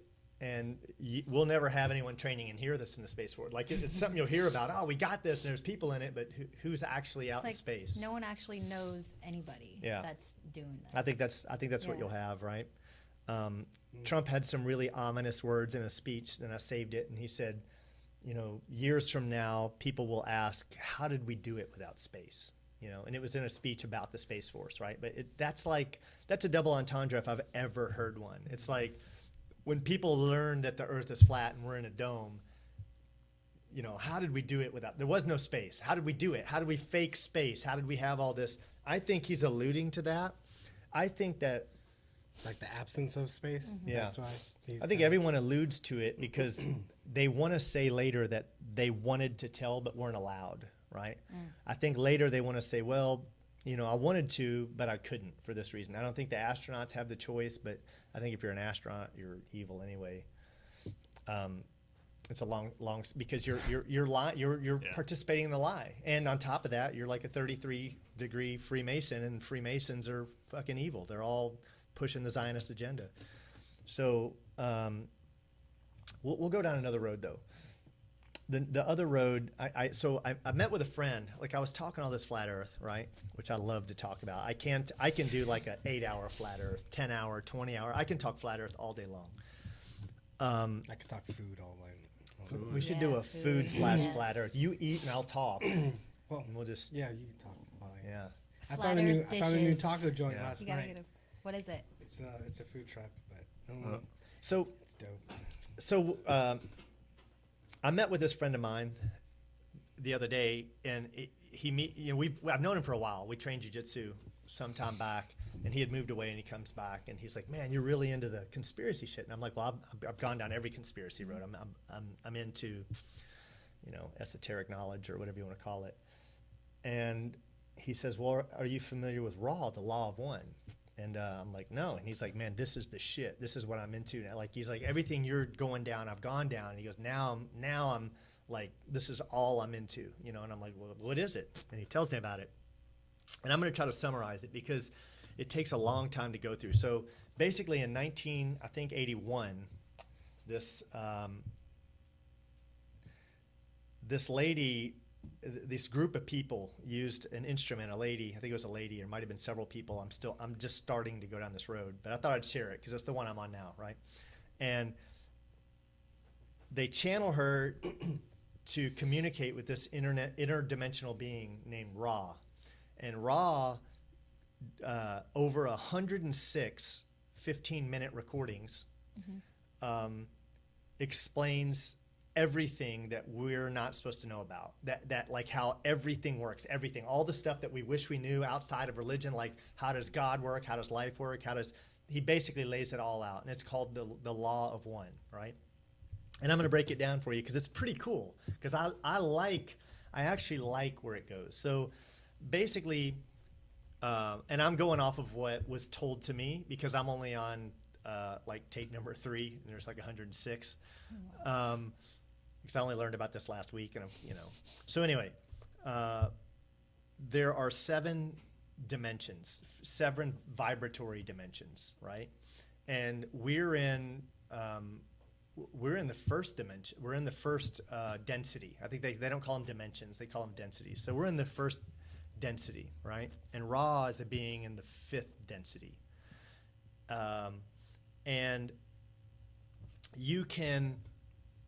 It's called harvesting. They call it a harvestation or a harvesting. You can move from one density to the next density. You can graduate via harvesting every 25,000 years if you're ready, which ironically matches like the precession of the equinox, roughly. It's roughly a precession of the equinox or a circle of the ages, right?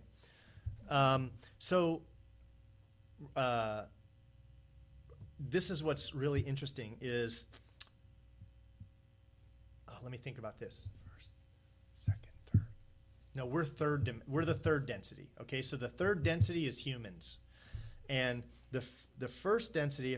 So I'm going off memory, and he only told me about this once. We talked about a lot of shit, but he said basically we all start off as like bacteria, single-celled amoebas, and plant life. Like that. That's the first density. And you have to graduate via harvestation, right? Like when you're ready, you have to go through that density, and then you become an animal, right? And you go through this stage for like another 25, but more, like until you're done learning in this stage. And then the next stage is humans, and that's the last stage before going to the next density, right? Where you actually leave this earth. But I thought that was interesting that he was saying that you're constantly reincarnated. So imagine in 25,000 years, you got to do it a minimum of 25,000 years to graduate this density. And you may do 50, you may do 75 if you're not ready. And imagine the average life is 80 years. Imagine how many times you're going to live at a minimum. We're not going to make it that far. I think AI is going to take. I'm just saying we were like 4 people in right now with 200. We're at a few hundred years. But we're gonna 3 or 4 more people, and then technology's going to take over. AI is going to. Yeah, but what if that's part of it though? What to reset? We'll reset. We're just going to reset. Yeah, I believe we've been reset, and that could be part of it too, or that maybe. But you can't say what'll happen with the AI. You don't know. But I believe in something kind of like that. I'm not religious, but I do believe in reincarnation. Well, I believe in reincarnation too, and I think that we're constantly reincarnated, and it agrees with the Book of Enoch, and I like it because most of what is in. So from what he told me, this Law of One, Ra, agrees with the Book of Enoch, and he told me when they asked the being Ra, they said, well, what would you look like if I can perceive you? What are you? And he's like, well, you would essentially perceive me as something like light, like basically I'm like a being of light. Like he's like, but there's still 2 densities above me that you're not capable of understanding. You just can't comprehend it. Like I can't describe that to you, the 6th and 7th densities. But I just thought that was interesting that you could be on Earth for 25,000 years.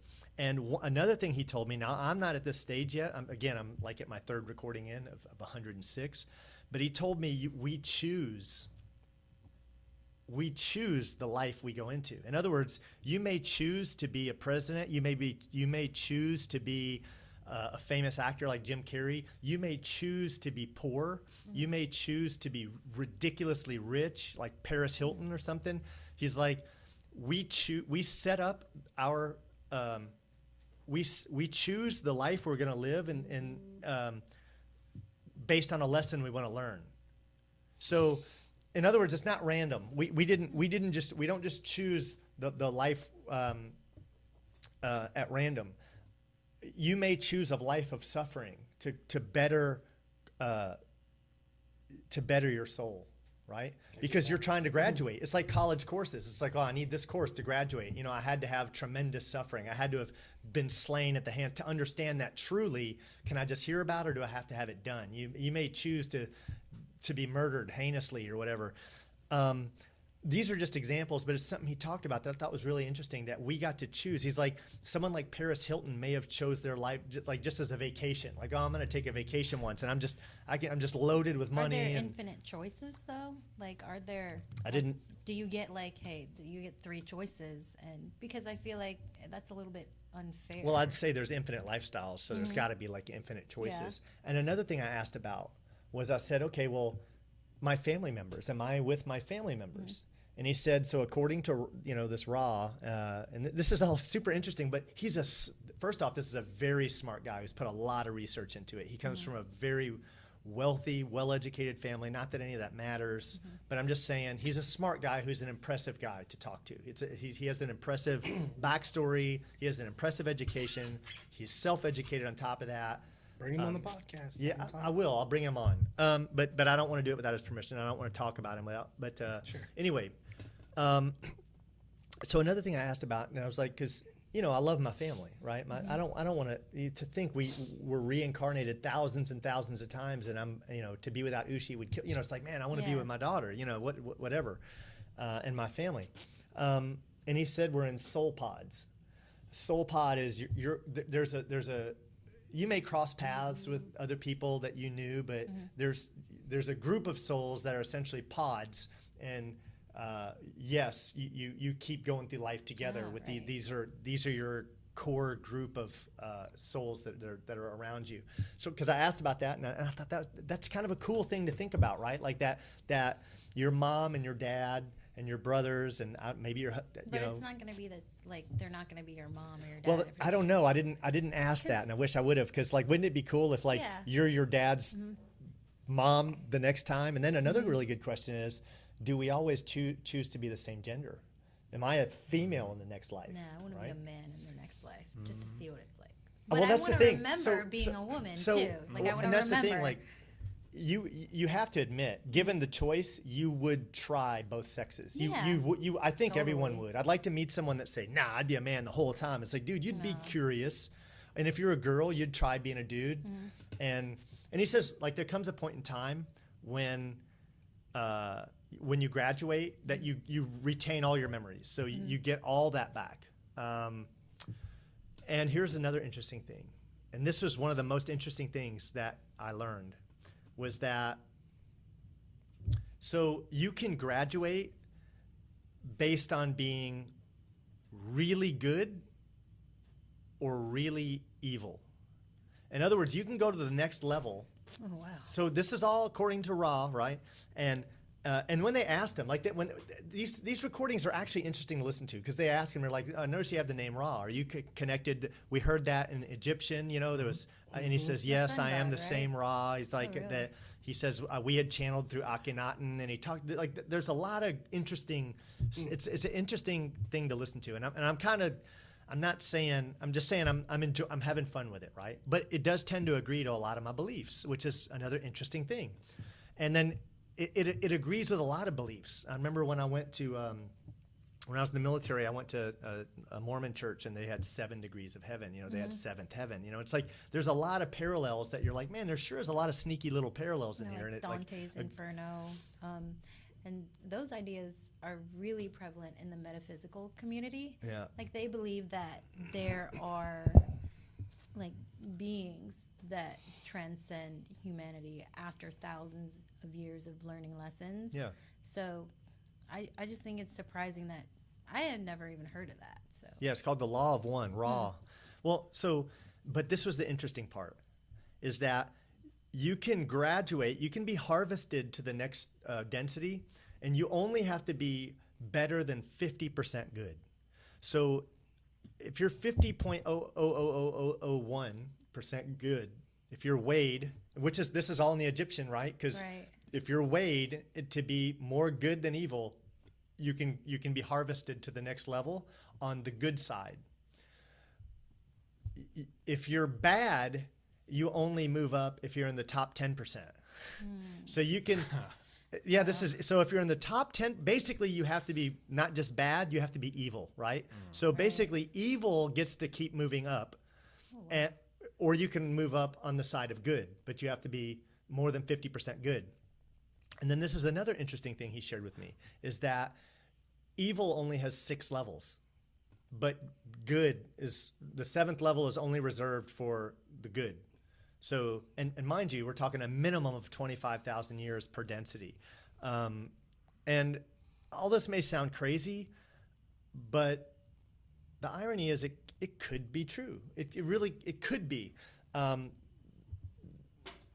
And I entertain stuff like that. I don't instantly become a prophet and go, yeah, there's no way to prove something like this. But what if someone did channel, an interdimensional being named Ra? And the interesting thing was that they used different instruments or quote unquote people. And when these people would regress, they would have vocabularies that they didn't have before. Like they'd take an average spoken person that all of a sudden had knowledge that they didn't have and a vocabulary that they didn't have. And he had put a lot of research into this. And it's just what's interesting is when you have done years and years and years of studying, which we all have, but then you find it has all these parallels, right? And you're like, well, that's interesting. Like, it agrees with this and this and this and this and these things, these beliefs you had already been coming to from your studies, and that kind of gives it credibility from that standpoint. But that's the thing I'm on right now is I want to go down this complete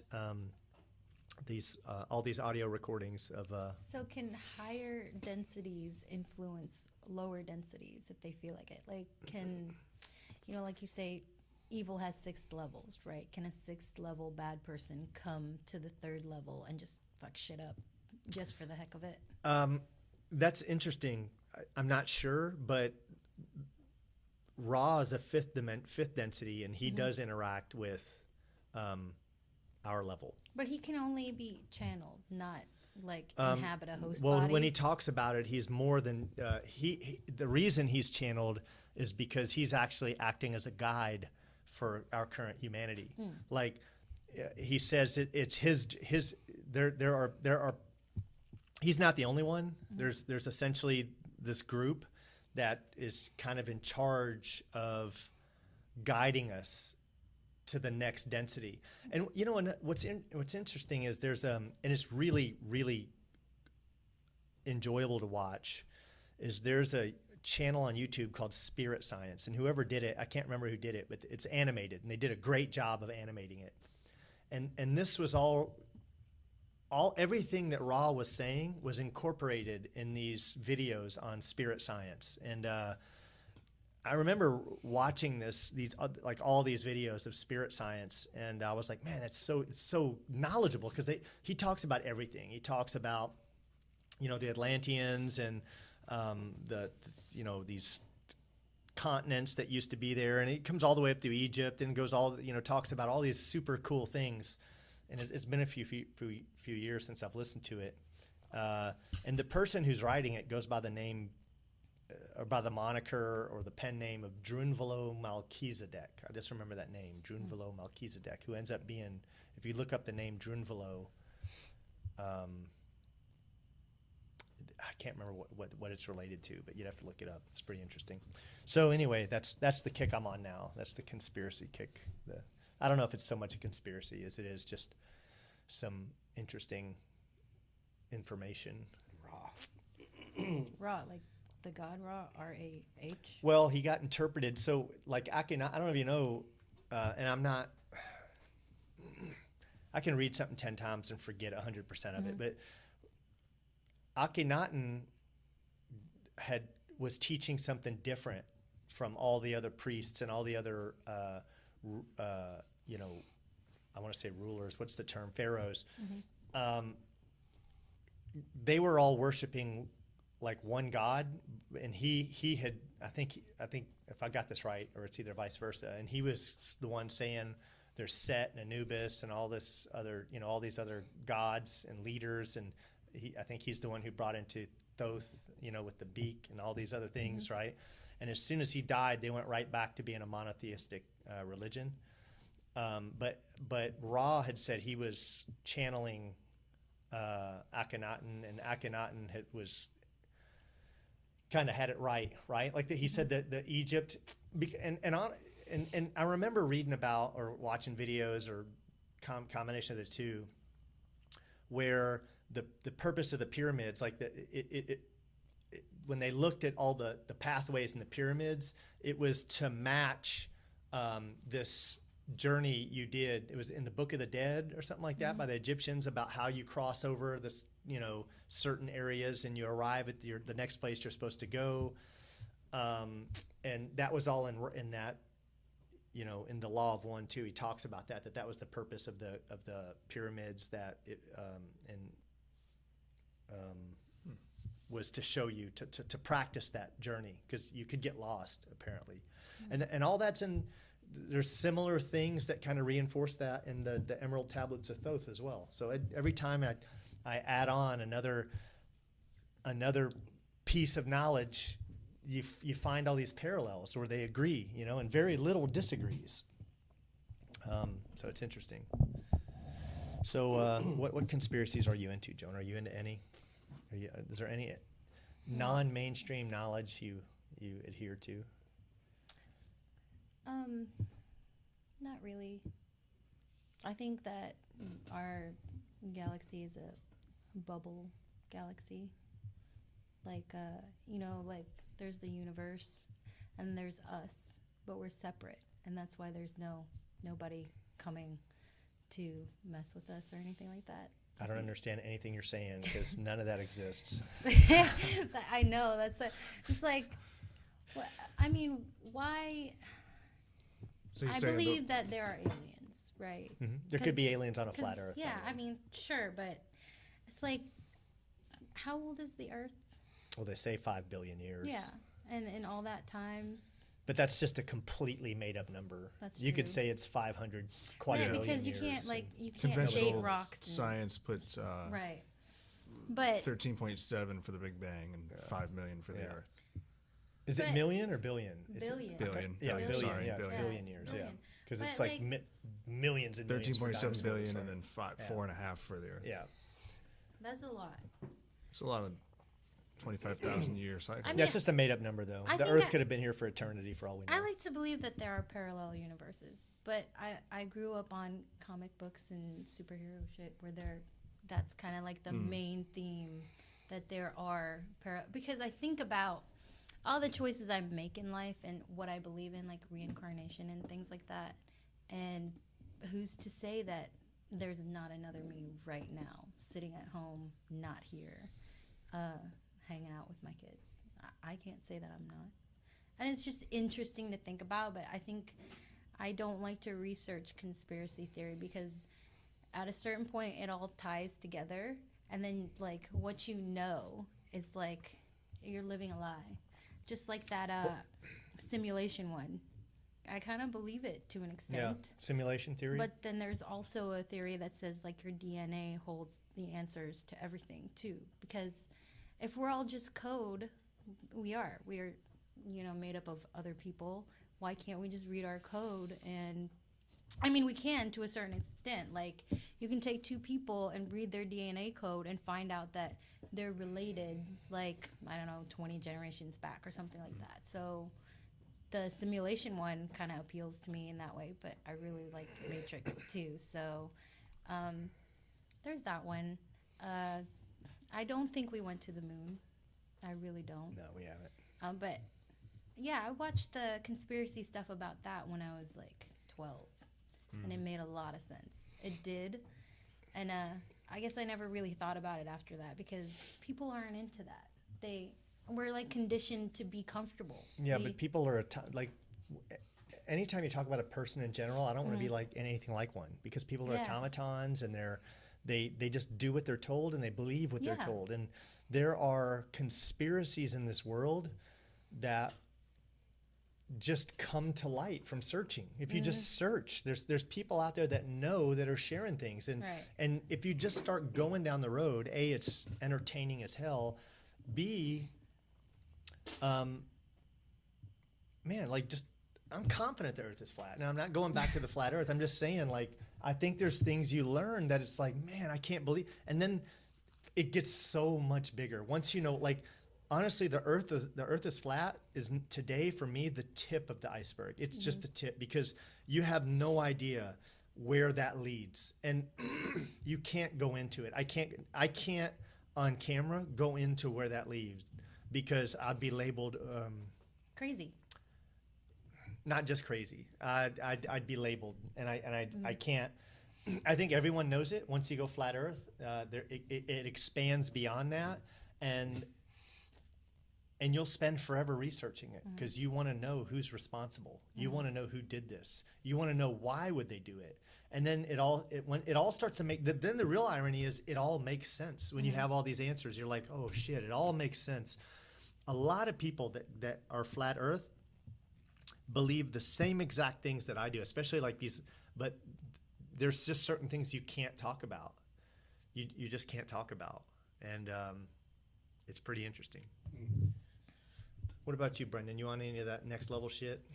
No, I'm boring. I'm so boring. Like I think I'm kind of chill too. I think I've only got a few years left because I'm in my midlife.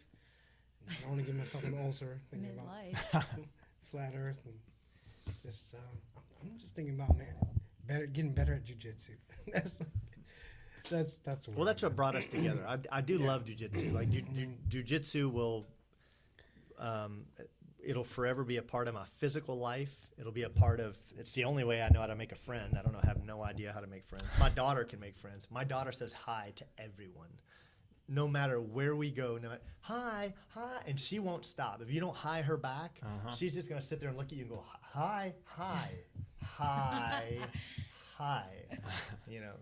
It's pretty cool, and it's so cool. I'll just talk about it for a second. Is that anytime we go to a drive-through, she wants her window rolled down. She's in the back seat behind me, because she wants to say hi to the person at the window. So she's like, she sees we're in a drive-through, and she goes, "Daddy, window, window, window, Daddy, window." And then I get up and like I'm paying. She's going hi, hi, hi, and then I'm like, she's not gonna quit until you say hi back, and then we say hi.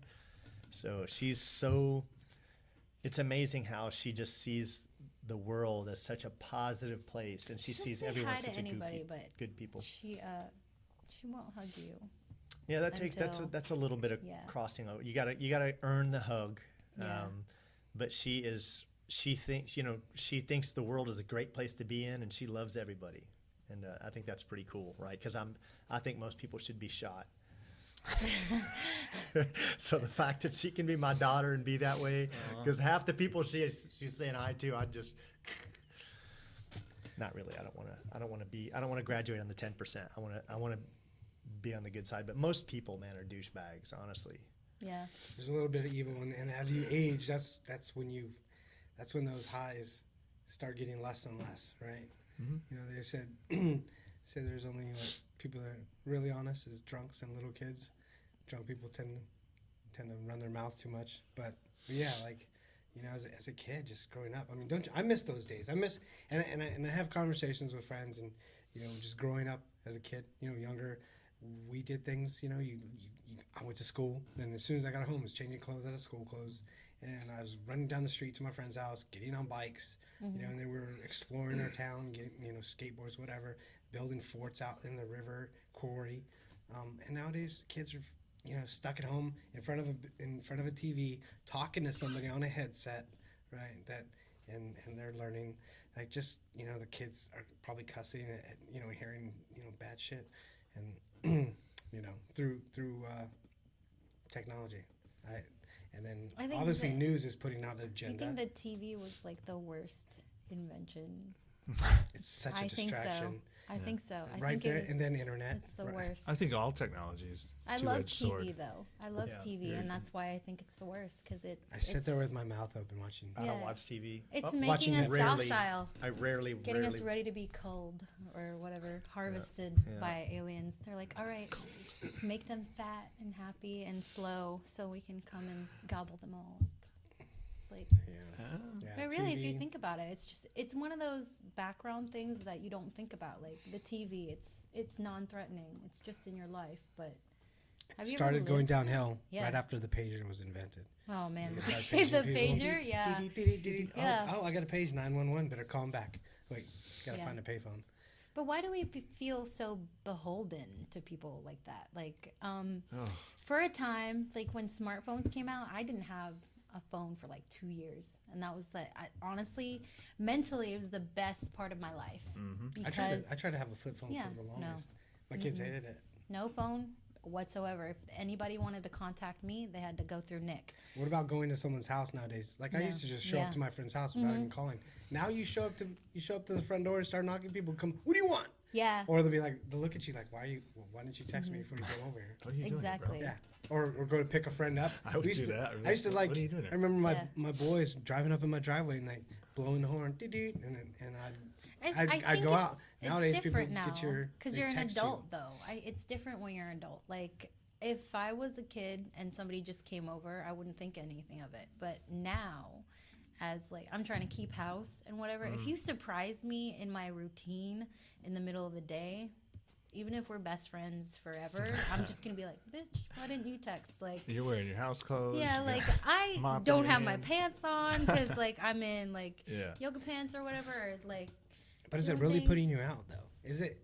It's not. It's not. But we feel like it is because of Makes the you way. uncomfortable. Yeah. I mean, if I really think about it, if not a random person would just come and drop by, it would be close people, right? And I shouldn't feel like it's inconveniencing me because I love my family. But at the same time, I'm just like, ugh. Friends shouldn't be an inconvenience. Yeah. But I think if I knew where everybody lived, I'm just gonna start showing up with my fanny pack. Well, like- Let's do it. Let's You know what's weird though start is a like thing. your family. it's that Come on over.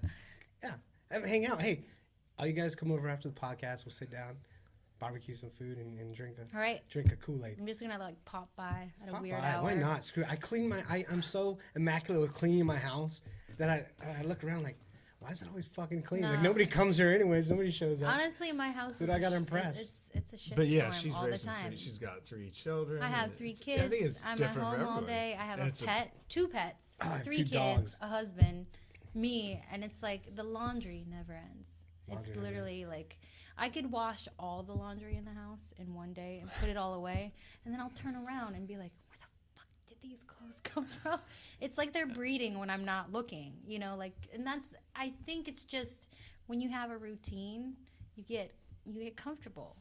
And if anything interrupts it, at least for me, like my kids, for a time before they started jiu-jitsu, every night they go to bed at 8. It's just bedtime, 8 o'clock. And even when we were on vacation, 8 o'clock bedtime. Well, that's good. I mean, that's discipline. Yeah, Chores. I believe in chores and putting kids to bed at the same Yeah. time. But interaction, like you can't just get stuck into, okay, go to work, go to jiu-jitsu, go to sleep. You know? Yeah. Like you have to have some kind of interruption, within Yeah, that. I mean, have friends over. I do like something breaking dumb. up the monotony, but I don't like breaking it up like midweek or something. I'm just inflexible now because I'm an introvert also. Like I don't really like to people too much.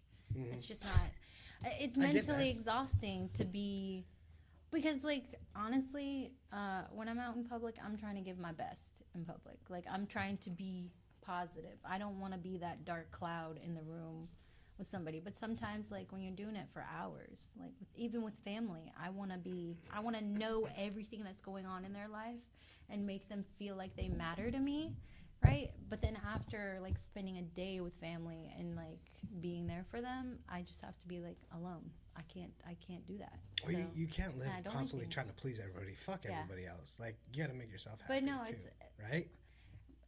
I think it's just because it's so rare for me to be with my non-nuclear family that I feel like I have to do that. Like I see my parents, like my actual parents and my siblings, maybe 3 or 4 times a year.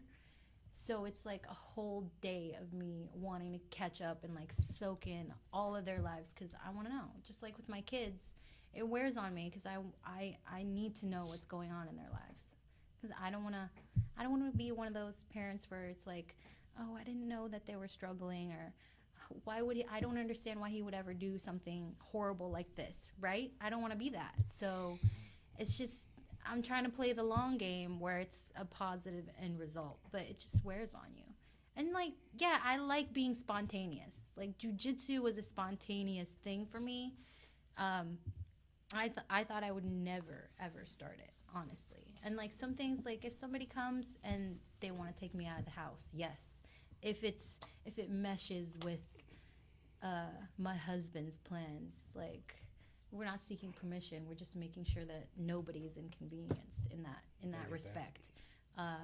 Then I could be down for that. But as far as like if you just show up at like 9 a.m. after I've gotten the kids off to school and I'm trying to do stuff with my 2-year-old, no, it's not gonna fly on a Tuesday morning. It's just, I get that. that's just the stage of my life, though. I Right, want to be right. spontaneous eventually, but I gotta cultivate my humans to not be. Yeah, like, my humans are shitty. grown up. It's a lot Yeah, easier. exactly. They don't leave a trail of empty wrappers, and well, they do leave dishes in their room. I'll tell you that much. Oh, I can't And, get behind that. No. But yeah, they wipe their own asses. So I'm past the diapers and the baby bottles phase for sure. Nice. So I get it. You've got a routine and it works. Mm-hmm. But man, they grow up so quick, and before you know It it, is. It's too. It's like now too I'm in fast. the. My youngest is about to go into college. My oldest is already in college. So now I'm gonna turn into an introvert too. Though I'm gonna buy a little trailer, go live in the woods, and then grow some pot. No, I'm just kidding. But I feel like it's never gonna be. Yeah, the kidding opioid about that. I'm epidemic kidding about thing, though. That thing is like that. That keeps me up at night. what the drugs and the Like the big pharma and things like that. I Big think pharma. about that all the time. Like Nick was talking to me about why marijuana became illegal, and it was like between two newspaper companies, right? One of them printed their paper on hemp, right? And it's a sustainable product, whatever. And the other guy, he had a bunch of paper companies, but since the other newspaper company was making something that was dirt cheap and like still great quality, he got jealous. So he like printed a bunch of racist things about like how marijuana is like a strain of Mexican tobacco and only I don't want to say the racist words. right.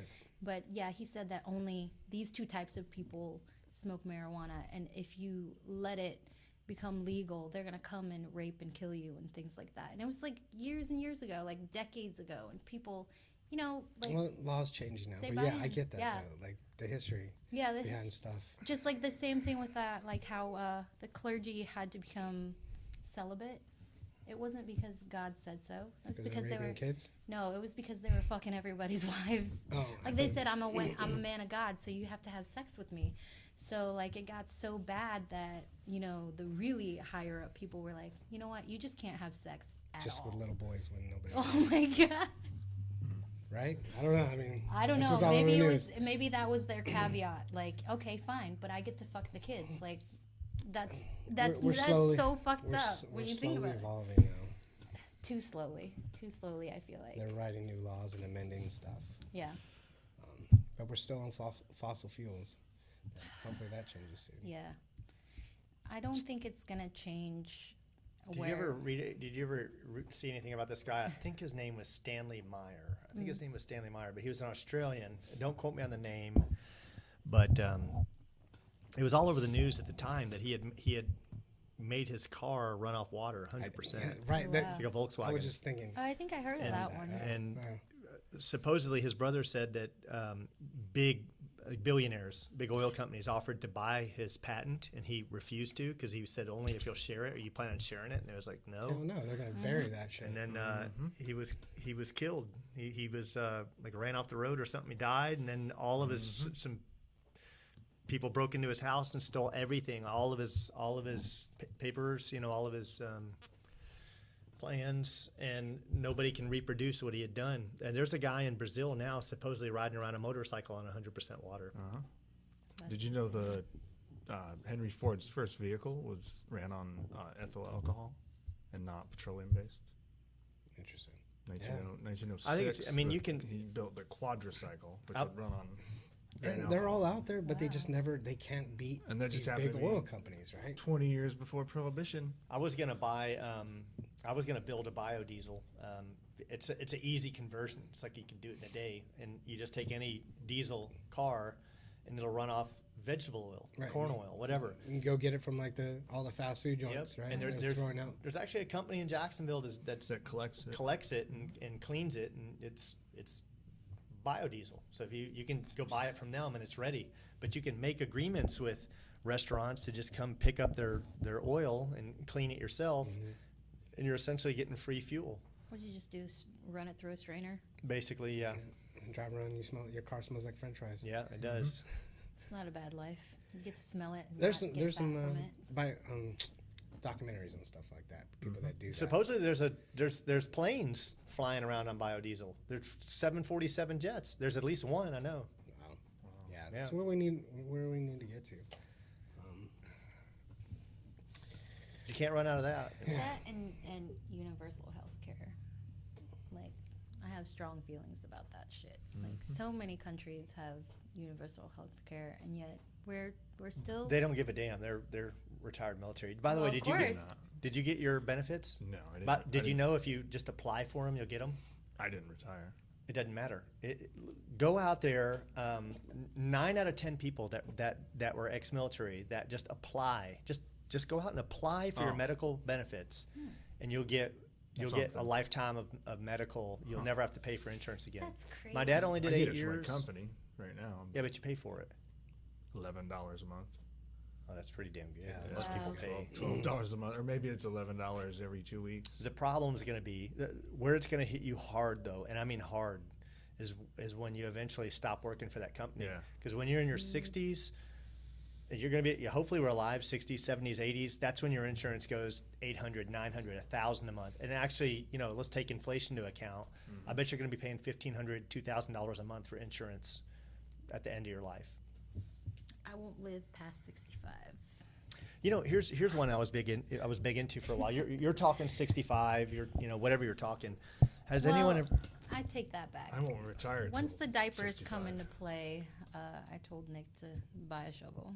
So, well, I want to be cremated, but I'm not gonna live in diapers. Like, once my eyes are, I was born with bad eyes, so you can't say that once the eyes start going, everything else goes downhill. But I said, once the diapers come into play, it's over. Like, I'm not just gonna be a burden to my spouse or my children. Like, people assume that when you have kids, a lot of them, they're gonna take care of you. I don't want that for my kids. Like, you came out of me, and you're not gonna see anything else of me. Like, that's it. Like, you're not gonna be wiping my. It's not gonna. It's like turnabout's not gonna come out. Here's why none of that's gonna be an issue. You ever watch a guy? Have any of you ever heard of Ray Kurzweil? No. So Ray Kurzweil is responsible for the term singularity. Have you heard of the singularity? Oh, I heard of that theory. So the singularity is the term for when transhumanism evolves to a point where you can't tell what started off human and what started off robot. So we get to a point where we have given robots so much AI and look and feel, and then at the same time we're augmented with so much biomechanical or coprocessors and whatnot. Right. And when he had written his book around 2009, 2010, I think it was called Transcendent Man. I think it was called Transcendent Man. Yeah, Ray Kurzweil. It's been a year since I went down this road. But he put the year at 2023. He said that's when we'll hit singularity. And I'm willing to bet it's not. I shouldn't say that. We're getting closer now. I'm curious. I don't know how he's adjusted that now. But basically, have any of y'all ever heard of Moore's Law? Moore's Law is the law, it's how fast technology doubles, right? And it's like Exponentially. yeah. And basically, we hit this curve, right, where the human race for tens of thousands of years, or if you're religious, 10,000 years, whatever, we've essentially gone level, right? And in the last 20 years, we've essentially gone straight up with technology. And the technological advances we make now in a year we didn't make in 1,000 years prior to this. Like we're essentially going straight up. So Okay. so anything like the thought process is in 5 or 10 years you'll be able to replace anything like livers, kidneys, sexual organs, whatever, and a lot of it you won't even have to replace. We'll have DNA mastered to a point that you can just flip a switch and rejuvenate, or you want blue eyes, they'll just add that to your, change that. Have you heard of something called CRISPR? Mm-hmm. CRISPR is at-home DNA modification. Mm-hmm. CRISPR. So people right now, you can buy hacks. It's called biohacking. Guys, it's been years since I went down this road, but basically, you can buy hacks online. You want blue eyes, or you want to be more muscular, or you want to be basically. There's DNA that obviously that defines all those things. The thickness of our hair, or the thickness of our legs, or the size of our feet, or genital organs, whatever. That DNA can be modified at home using a technology called CRISPR, and I think that's amazing. But Is it expensive? I was like, I got some things I want to change. What are we talking about here? Well, the eyes, but I think that the singularity is kind of elitist. Like, it doesn't sound like it's for like people. I think it goes against if there is a God, and see that every time I say something, anyway, we won't go there. We won't go there. But if there is a God, I think it'd be against. I think it's against what we're trying to accomplish, right? Because I have to wonder, man, if someone told me I could have a math coprocessor, that fucking ripping math coprocessor, like pi, you can just sit here and quote pi all day, like till the end of time, and like you can just figure out anything instantly. Would you get it? If someone said, $5,000, you can have a math coprocessor that just fucking smokes. You can just math is effortless now. You can read those Einstein equations on the wall like it's no big deal. Would you do it? Good Will Hunting. Nah, I don't like math. Have you seen that movie?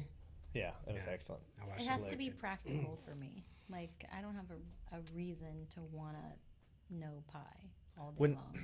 By the way, since you said the that, government would turn you into a weapon, right? Yeah, exactly. It's kind of where we're going down that. remember when he sat in the office and told the guy why he wouldn't want that job when he got offered the job, and he's like, well, why wouldn't you? And he goes in there and he says, well, because I don't want to be the one that cracks this code, and as a result, this little village and such. But it's a long rant. It's like a 5-minute rant.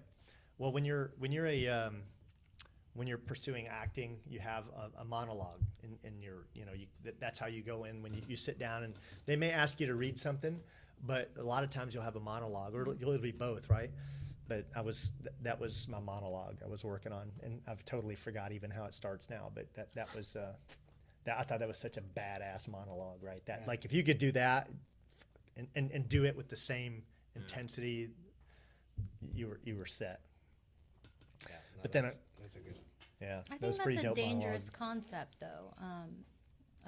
Designer DNA is a dangerous concept because there's still bad people in the world.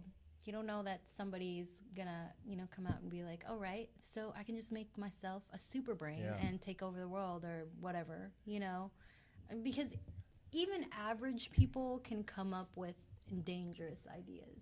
Can you imagine if? I'd get out of hand with it. I'd be like, oh shit, I'd be tinkering. Like I'd be hauling around my dick on a wagon. Be like, right?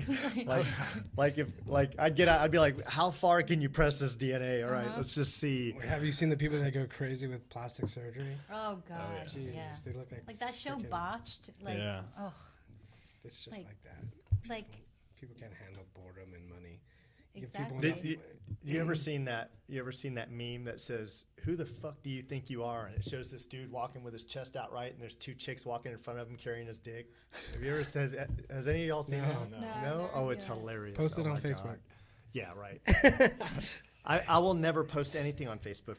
Facebook for me is dead. It's dead now. It's dead. It is. It is. I'm gonna reach out to all the people that message me and say, dude, I'm sorry.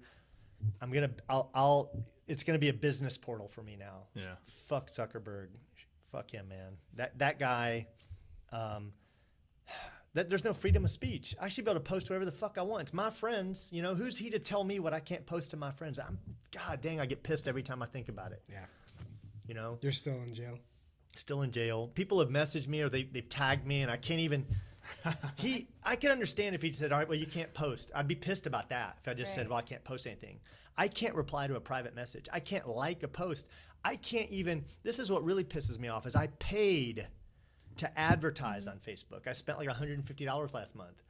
People are messaging as a response, because of the money I spent to our Checkmate page, and I can't even respond to that. And I paid for that. How are you dealing with that? Is Chin responding for you, or just not? No, Chin's not. She can't even respond to those messages. She's not admin. Mm-hmm. Yeah, she's an admin of the Checkmate group, but not that. That kind of sucks. Like when you think about it, because they're trying to teach you a lesson, obviously. But as if like, I'm a kid because I shared a photo of a nutsack in a private group of my friends. You know, it's like, who the fuck does he? Yeah. I can't stand this motherfucker. I can't. I'd choke him the fuck out if I ever see him. He's little tiny. Bitch. He's a little bitch. Well, it's more than him now. It's turned into something else, right? It's a multi-billion-dollar company, probably. Oh yeah. Mm-hmm. He's worth $50 billion. What are you talking about? Just his portion. Yeah. Jeez. But he's no Jeff Bezos. Jeff Bezos is the man. But you know what's really crazy is crypto. Crypto is going to eclipse everybody. All these people that are running our world today, it's all going to change in 5 years. They're all going to lose their power. And I think that this is where something's going to happen. There's got to be a revolution, or there's going to be a war, World War III, because they're not going to accept it. While they still have power, they'll do something. They'll reset crypto is an extinction level event for banks. Mm-hmm. And it's going to be the largest transfer of wealth in human history. What happened is for a month or so, or a few weeks, this guy who helped create Ripple, which is a cryptocurrency, he surpassed the richest person in the world. And the value of his crypto that he created, that didn't cost him a penny, he just, took some Bitcoin code and hacked it up, and next thing you know, everyone's investing in it, and he's now worth $70 billion or whatever it is. And I don't remember his name. I knew it for a little bit, but my shitty memory, until I get my math code processor, is or my RAM upgrade, whatever. How do you even get into crypto, anyways? Like, you can just go buy it. You can sign up for Coinbase or CoinMama, or you can just buy it. They even have, even in town, they've got like kind of like ATMs where you can just go feed in money and just buy Bitcoin. Henry mentioned a machine like somewhere close by. Yeah. But is it like $1? You can do it with your phone. They have apps where your change. What is it, like $1 is a Bitcoin or what? Right now, it was up to 19,000 was one Bitcoin. Right now, Holy one crap. Bitcoin is. I don't have that. Yeah, but you can buy fractions of Bitcoin. It goes you can buy 20 digits. Yeah, you could buy $1 worth of Bitcoin. It's no problem. Wow. Does it have 6,400, 63 and change right is now. Is it fixed? Like, does it have interest like regular money?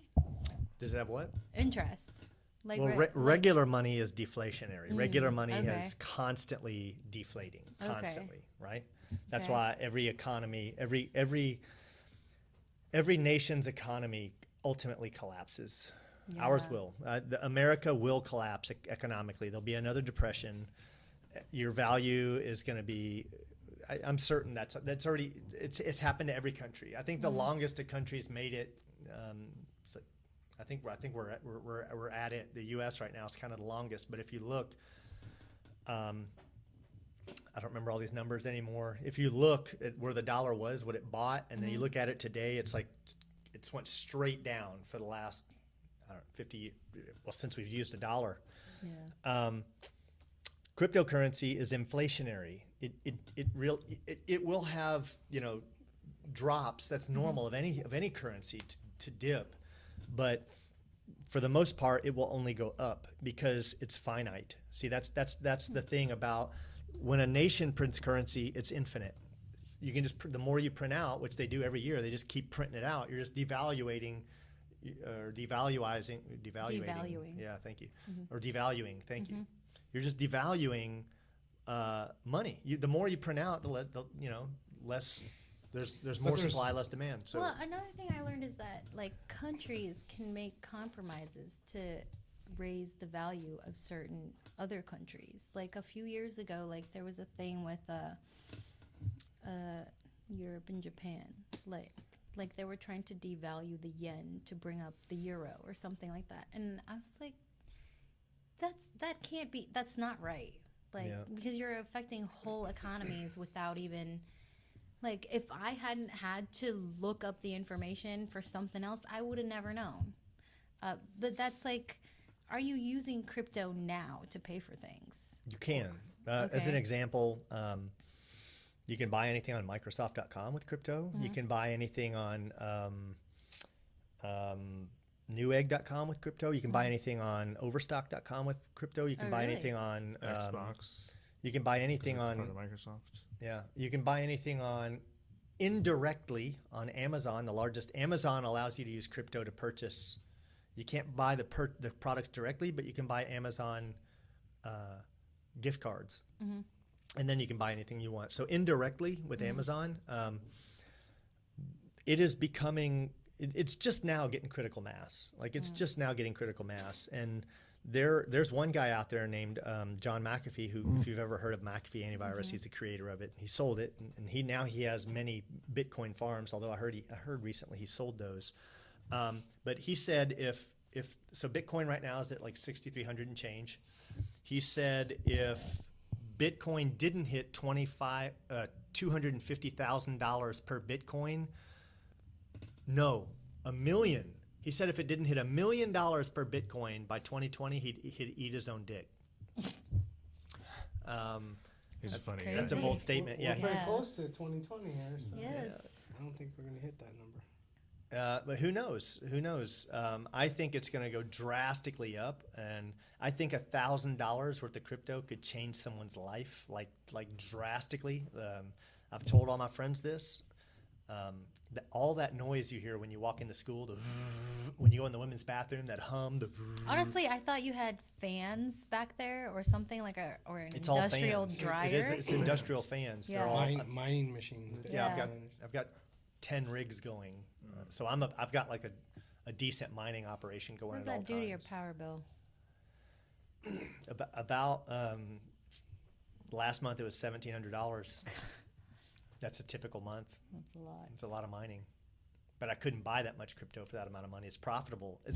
But I just keep accumulating. Like I really believe in crypto. So Have you ever thought about using power cells or going solar? I can't hear because I don't have a place to put solar panels, and I'm not going to put them on the roof. Eventually, if we pay 12 cents a kilowatt hour here in Jacksonville, and that's not bad. There's places that play 26 cents. Really not bad. Yeah, Yeah. it's not bad. It's profitable. Mining's still profitable here. There are places in the U.S. where it's 2.5 cents a kilowatt hour and profit, and you could make a good living just mining. Like just mining. You can just mine and make a great living and not do shit. Just have a room in your house making you thousands of dollars. How a does month. that even work when you're mining? Like it's just on, but what is it doing? You have this wallet, this virtual wallet or a physical wallet, like they have ledgers and they have other physical devices but it can be a virtual wallet as well that you have on your computer or whatever. And as you mine, digital currency goes into your wallet. Technically, it just gets annotated on a blockchain, but you can sell that instantly. You could have it instantly convert to US dollar. They have sites that do that. So although I wouldn't, you can either, for me, fiat currency, the US dollar is in a constant state of devaluation. I would rather hold on to cryptocurrency, which is in practically a constant state of inflation. So I think it's going to change the world. I believe in it big time. I'm 100% sold.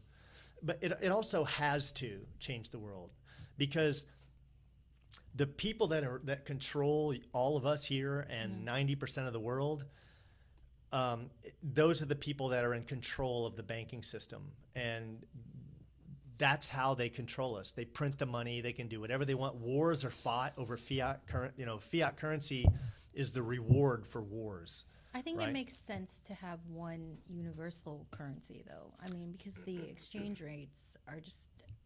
When I think about traveling, like, I don't want to fuss with that. Like, even though it's easy, like, it doesn't make sense for, like, I mean, even if it's just, like, all the developed countries, like us and whoever else, Europe, whatever. Why do we have all these separate currencies when we're trading in between each other and traveling in between each other? It just makes more sense to have one. So yeah, it's more convenient to have one, and I'd be cool with that as long as it weren't a fiat currency, a fiat bank, because then you've got one.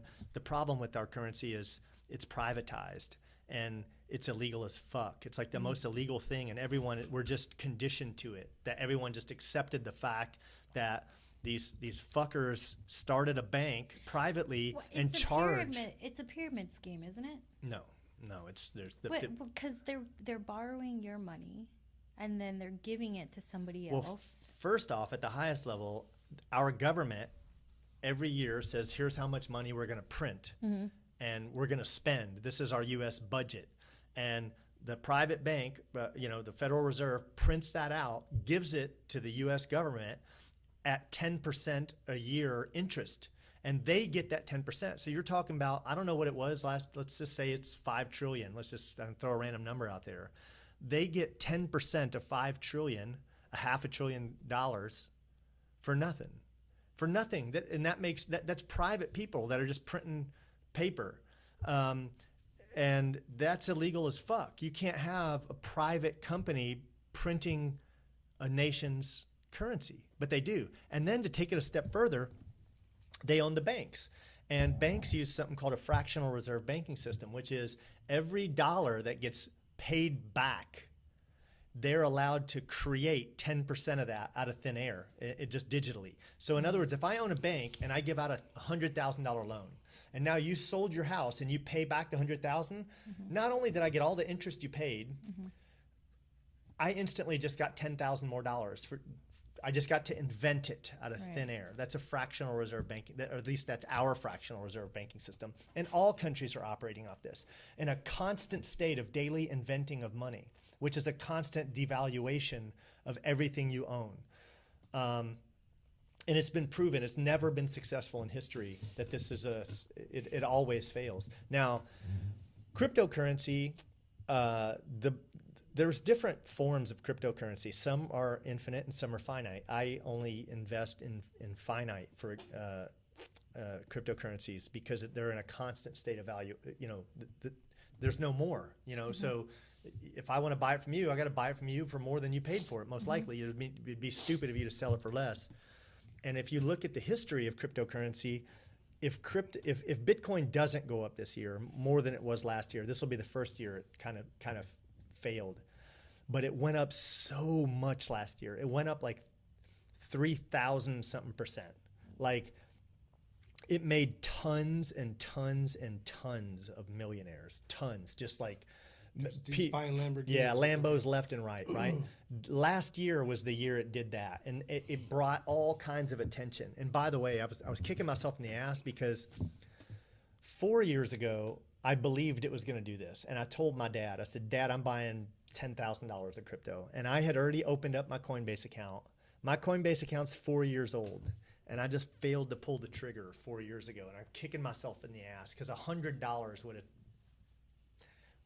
have been sweet right now. $1,000 would be 1,000 times 3,000% is what it would have went up. I remember reading about it in Wired magazine and thought, you know what, I could just put 500 or 1,000, and that was 8 years ago. Yeah, I I would have just put $1,000 in when I read that article. Yeah. You'd be a billionaire. Yeah. You'd probably be a billionaire. I'd have to do the math on it, but just 3 years It'd be a ago. bunch of Some money. kid's grandma bought him a bunch for his birthday and made him a millionaire because of that. And she'd probably just put a couple $100 into it. Yeah. Here's a birthday gift. Yeah. And the kid's a millionaire Crazy. because of it. That's crazy. Yeah, so I bought it. I bought when it was high this year, so now I'm skeptical. Like think it was at 19,000. I bought high. I'm down. I'm still down. I don't care. It's just give it a year and you'll regret not having bought more.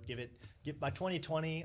I am firmly believe your turnaround is going to be better than any investment you could have bought, any other investment. I think it's going to be, the world has to go. But first off, for good to win in our world as we move forward, crypto has to succeed. It has to. And I want to, if nothing else, I want to be in support of that.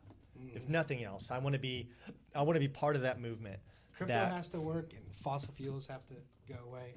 Well, and if crypto takes over, again, we have lobbying. Lobbying needs to be banned. It needs to be illegal as fuck. But if the world is controlled by new money, and it's all these nerds that were at home in their basement that had been, We're getting close to it. About 10 more years. What'll happen is these will be the new lawmakers. It won't be, all these people with old, fossil fuel money and banking money. First off, their income stream is gone. They have no stranglehold on the banking industry anymore. And then the people now you'll have half the world that has all this money and influence, and they're going to say, fuck that. We're funding alternate fuels. Yeah. And then you're going to see a change in humanity, right? That's what I think. I think you'll see this massive change, and it can all be brought on. I think cryptocurrency, again, it's an extinction level event for banks. And some other reasons why it must succeed is that nobody can take your crypto, right? The government can seize anything you have in the bank. They can seize your money. And crypto's permissionless, meaning if you have $10,000 in the bank and the government doesn't like you, the government can seize your funds or they can freeze your funds. Whereas with crypto, I don't ask for permission. There's no bank because when you spend money on a credit card, debit card today, a bank is approving it. Whether you realize it or not, they have to go. I've been in Europe and have my cards not work. And I'm like, it's my money. I got to call the bank. I can't get a hotel that night. There's shit going on. Whereas with crypto, no one can stop you from spending your money. Is it feasible for people like near or below the poverty line though? Yeah, but just buy a little. Just buy it because here's the way I see it. I think crypto in the next 5 years will probably safely go up 10,000%. Is a $10,000 investment on any amount of money a good thing for someone at the poverty? Yes. Even $100. Imagine what 10,000% is going to do. I think the next wave will outdo the last wave. Once we see the next traction take off, once we see that burnout, like I think you have all these people who are skeptical because they saw what it did, and then it went up it went from, I don't know what it was before. Right now, the crypto market as a whole is about 212 billion. We were at 750 billion in like February. I thought we were gonna hit $1 trillion market. To give you an example, I think the NYSE, or I think it's like 28 trillion or something like that. It's either that one. I think it's around 28 trillion. I think what you'll see kind of the next run, or if not the next run, then the run after that, is that the crypto market will eclipse. It'll eclipse the stock exchanges. That's what I think is going to happen. And I tell everyone in the world, just put what you can afford to throw away. Even because $100 could change your life. Just $100 of crypto today could imagine 10,000% on $100. I mean, why not take that risk? Why not just buy you'll piss away $100 on Starbucks this month. Just fucking buy $100 of crypto, leave it alone, watch it drop. But when it runs, you're set. There was some conspiracy though, or some shady dealings with like companies Bitcoin? like BitConnect. People fluctuating it, making it. And well, BitConnect was a scam. That was a scam. Yeah, and it's not. There's other ones. BitConnect wasn't the only one. So. BitConnect had this. That was a pyramid, kind of like a pyramid scheme. They had you funded your account, and it repaid you at a ridiculous return rate every daily. You could log in and see. It was like, I want to say you were getting like 2% or 5% daily. It was like a ridiculous. It was clearly fake. But there were people like one of the guys that was famous, Trayvon Martin. Right. Who's the guy that got shot? There's a Trevon James and a Trevon Martin. But I think it was Trevon Martin's the guy in crypto.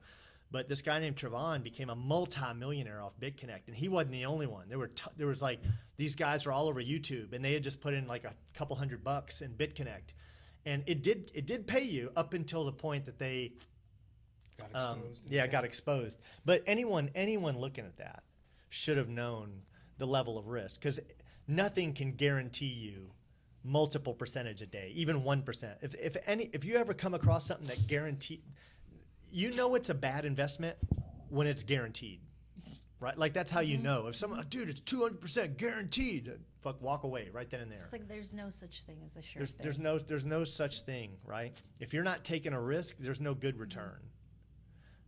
So when they had this guaranteed return, there's no business model that exists for that, and they had no explanation. They were just like, they say that they were investing in other cryptocurrencies and rewarding. It's like, dude, what crypto are you buying? How could you know which one's going up that much? It was obviously a scheme. Would you say it's the Enron of cryptocurrency? You know, Enron.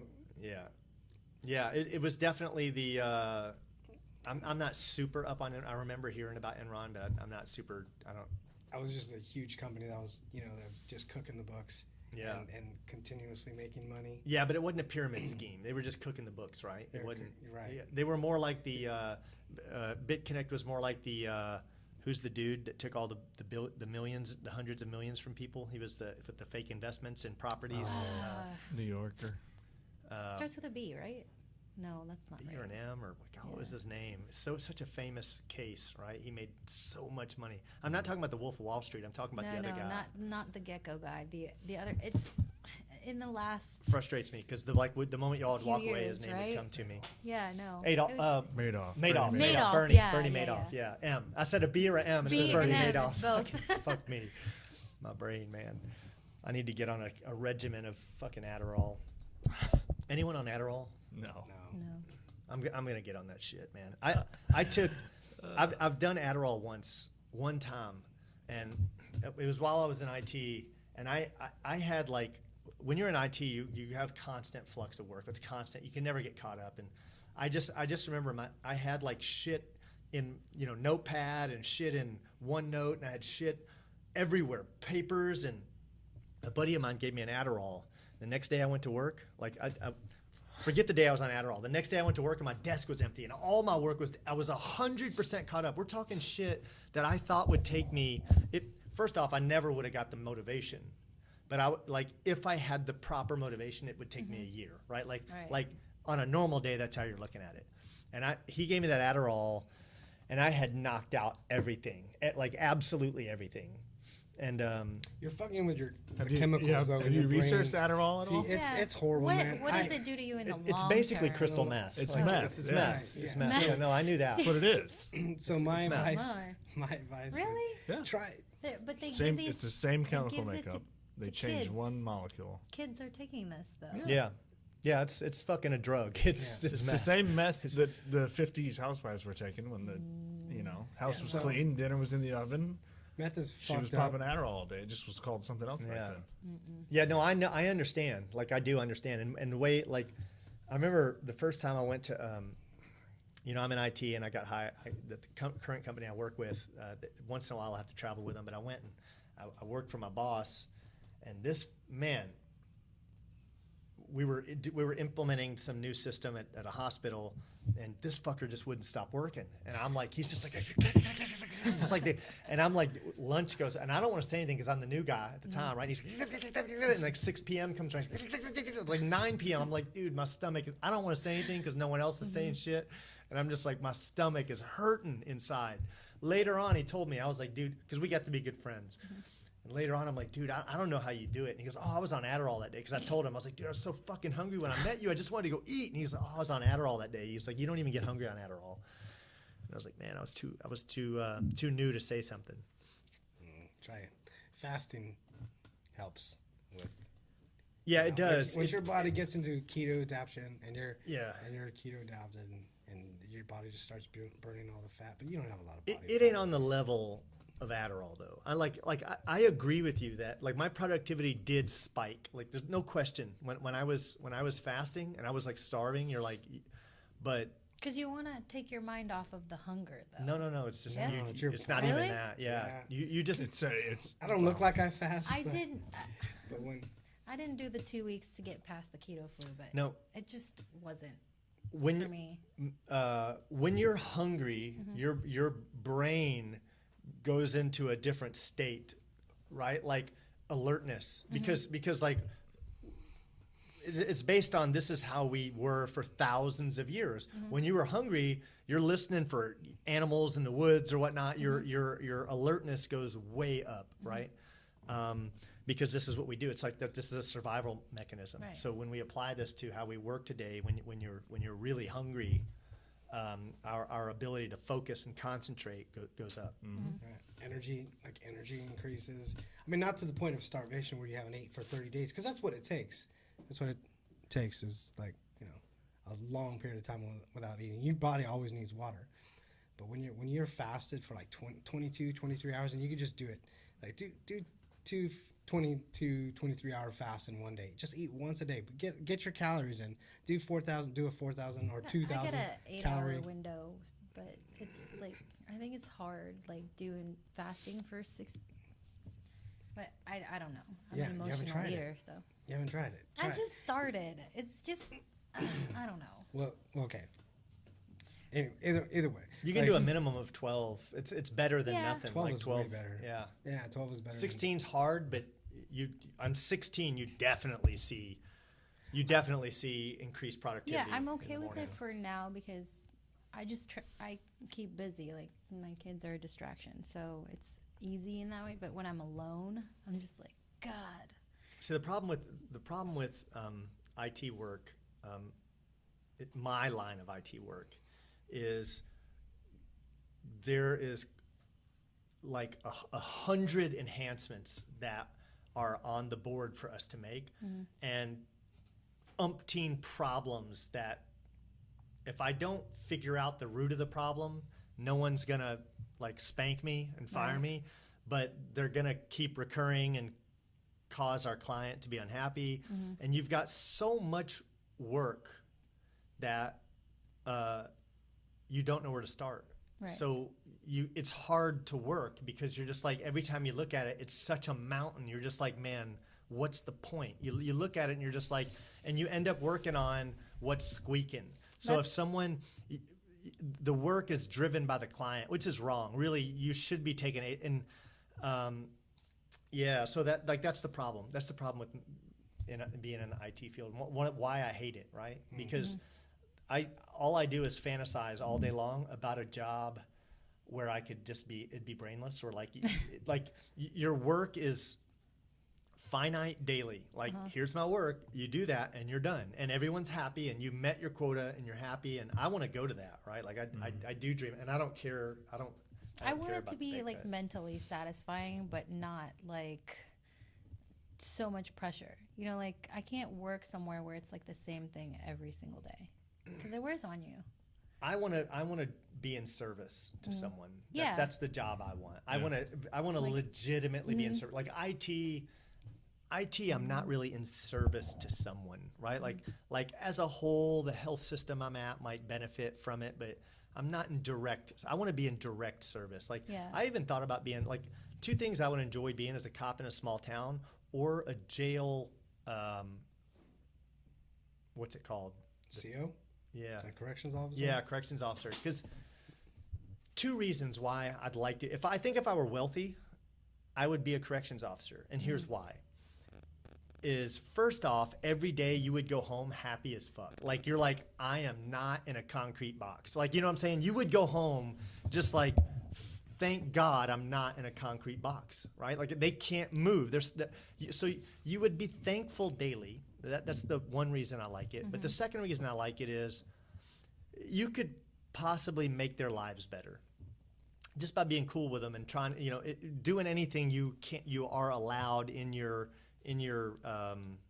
capacity to be cool with those people, right? Like, I think that a CO has the ability to make life harder and has the ability to make Yeah. life easier. And these are some people with some shitty circumstances, and I think most people fall into the category of ignoring people, right? Like they're just there for the paycheck. I think it'd be super cool to be It hardens you, in though. service. It hardens you because we have a relative that was a corrections officer for like 2 years. And he said he had to quit because he could feel himself becoming a it takes shitty a certain human. kind of person to do Yeah. it. My brother's done Yeah. it his whole life. Yeah. And he Like- says the same thing. He says, if you make it past the 1 year mark, you're usually good. Yeah. And especially in New York, how they do it, it's all union based. Yeah, well, it wasn't until he got to a big prison that it really took its toll. So Yeah, well, how the union works is Well, look at how the prisons have evolved too. They're big companies. now, Privatized, right? They're putting people in there Yeah. to make money. They're counting kids at schools, counting the kids in the schools in their chairs, so that they can. We need a prison that big in the future to hold. I hate that Those they are There's Like- prisons suing states because Yeah. states aren't keeping their quotas. Like Why is there a quota states for have prison quotas to meet first for place? prisons. Yes. Why Judges- is there, why are Judges there, are and why are there business. Getting paid off. drug addicts in prison instead because of it's rehab? a business. Yeah, no one should be in I don't prison agree. for pot. Like if I were president, I would instantly pardon everyone and vote for me. I'll do. But I would pardon everyone in prison. I'd just say fucking give me a stamp. I'll just sit there all day long and just let everyone out. If you're Just the non-violent ones, right? nonviolent, Right. Okay. marijuana. Okay. If you were in for like child molestation, I will have you strapped to some kind of device gonna and let a Rottweiler rip off your For dick. real, That's like, what I'll do. Like, Those people would die. it'll Like, be castration by Yep. canine. Okay. that's a little intense. I would just rather I'll have a Watching front too row much- seat. Too much Game of Thrones. put them. Yeah. Oh my God. No, we don't. You don't want to go Ramsey on them. Well, it sounds like he If you're a does. child but- molester, I have no problem with it. No problem. Oh my I'll gosh. gladly sit there and eat pizza while Yeah, it's that's going just on. like my dad was in the Navy, right? And he used to tell me stories about how they would have a lot of downtime. So they would sit there and they would come up with certain scenarios for how to punish pedophiles and shit like that. And he would tell me like all kinds of shit. One of them that stood out to me was barbed wire on the dick. I was like, oh, that just like why? Like just kill them. I just like being efficient. Just kill them so they don't take up space, they don't take up money, and because like there are people, I don't understand why we're letting people with multiple life sentences sit on death row. That doesn't make sense. Like Yeah. if you're gonna be in prison for like 400 years, please just kill them within the year. You know, it just makes sense. But while they're alive, they're making money off them. Well, I'm Yeah. not making any Every money. every I don't know What I'm about not the making falsely money. accused though? Too? Yeah, Like, that's there's DNAs that has Yep. proven some people Yep. innocent because of how Yeah, corrupt that these okay. some corrupt law enforcement agencies. I mean, there's I get specials it. on it. There's Yeah, that videos. happens, but a lot of those falsely accused cases are from decades back. There's years Right. of when the evidence was shitty. Yeah, review it. if- So you would have killed, like for instance, there's a Netflix thing, right? How to Make a Murderer, Uh-huh. right? The dude's in jail for the rest of his life for a second charge. So his first was a rape, right? Right. I'll break it down. Sorry, I'm spoiling it for you. But he goes to jail, right? Serving a lifetime because it was rape and murder of this young girl. DNA proved that he was innocent 30 years later. He already, 30 years, like 20, 30 years, something like that, right? Later that he was innocent. Right. By your standards, he would have been killed for a crime he didn't Yeah, commit. but that was he got 30 out. years. So he if got it was, out. Okay. He got out, right? They proved that it was false and that the town was wrong. The sheriff was wrong. Sued the state for false imprisonment. He was about to go in, about to sue him for 37 million, and they found him guilty of another murder, and they still haven't yet to prove that he Good really grief. did it. There's a big conspiracy. Watch season 2. I'm not to find out talking what about happened. just killing everybody right. Just be like, okay, everybody, your charges are set now. Like, obviously. Like, you got to review some shit because, yes, our system is broken. Like, I'm not just going to be like, all right, all of you are going to die today. Like, no, there's got to be a system for that to make sure that, 100% guilty people, right, should be punished. yeah. For heinous crimes. I mean, in a sense, I do agree with you. So But yeah, there's people- always a what ifs, right? Yeah. I think that sending someone to prison for, I don't know, not paying child support, or not prison, but jail for not paying child Right. support, or some stupid crime where hey, your family's starving and you rob a convenience store. Nobody really gets hurt. You didn't even have a gun, right? Yeah. But you're just trying to get a couple $100 to put some food on the table. Like, you can rehabilitate that person. You could teach them, and you can give them a job so they don't have to turn to crime or educate people. But prisons aren't doing. Like, But for that's the majority, so, I don't that's think what's jails so are messed doing up. that. Like People are sitting in there. you rotting. have essentially like a free workforce that could be Modern bettering slavery. our community instead of just sitting in prison. But we just let them sit in prison. Well, you no, know? they do put them to work like modern slavery. No. They pay them a shitty wage. But to make does these- that Well, they that usually actually? get, time off. Yeah, service. I mean, but does Oh, that do they? actually Yeah, for every day benefit they our? work, they get like 2 hours, 6 hours, something like that off their sentence. Is there really time off? If you mean it goes Like the ones that makes are their- working, digging ditches and Okay. doing the weed whack work, the chain gangs. I never see that. I never see. You're not Every gonna now see and it in Yeah. the city of Jacksonville. You gotta get Yeah. out into another county. Sometimes I'll see them picking up trash. Sometimes. No. Sometimes. Yeah, but I always think those are like community surface type No. people, not the No. like the little guys that nobody's really worried about. My son you was know? doing it. My son was in jail, and they had him out doing Uh-huh. it. You had jobs to do. My son was in jail for 6 months. Whew. Yep. I can't go to jail. I was in California with Master Luis competing, and helping to run a tournament, one of Helston's tournaments, and I get a call from Chin, and she says, "Hey, your house is on the news," and I said, "Houses don't make the news." She goes, "No, your house is on the news." I'm like, "Why is my house on the news?" She goes, "I don't know, but it's your house. It's your truck, and it has your Gracie triangle on the back of the truck. It's your house." So I'm like, okay, and we're getting ready to board a plane. I'm like, I got to call back. So I land at the next airport, and they're like, "Someone got shot in the head at your house," and I'm like, "What?" What? And they're like, "Yeah. So while you were in California, your son took a girl and another kid. They broke in your house and were having a little party. And Tyler went and found your gun, and the other kid grabbed it and put it to the girl's head and pulled the trigger. And the chick was in coma, right? So the chick almost died. And by the way, when we got home, there was blood all over the floor." Gee. And we found the bullet. And the bullet went right through like here and came out up here. And then the most ironic thing of it is Tyler got tried for contributing to the delinquency of the minor because he handed the other kid the gun. The other kid did time. Tyler did time, and Tyler was like blocked from communicating with that girl for like a year. But he had a crush on her, and he's not the one that did it. So after a year.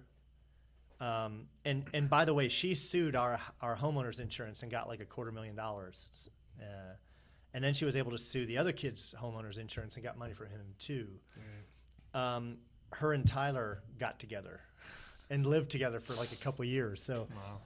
I thought that was a really interesting. But yeah, so I came home, and when I got home from the airport and I tried to drive to my house, and hours had gone by. I don't know how many hours, like 12 hours or something since the police had left, and there was all these news agencies just camping out, waiting for someone to come home. And it was like, hell with that. I didn't have anything to do with this. I'm driving away.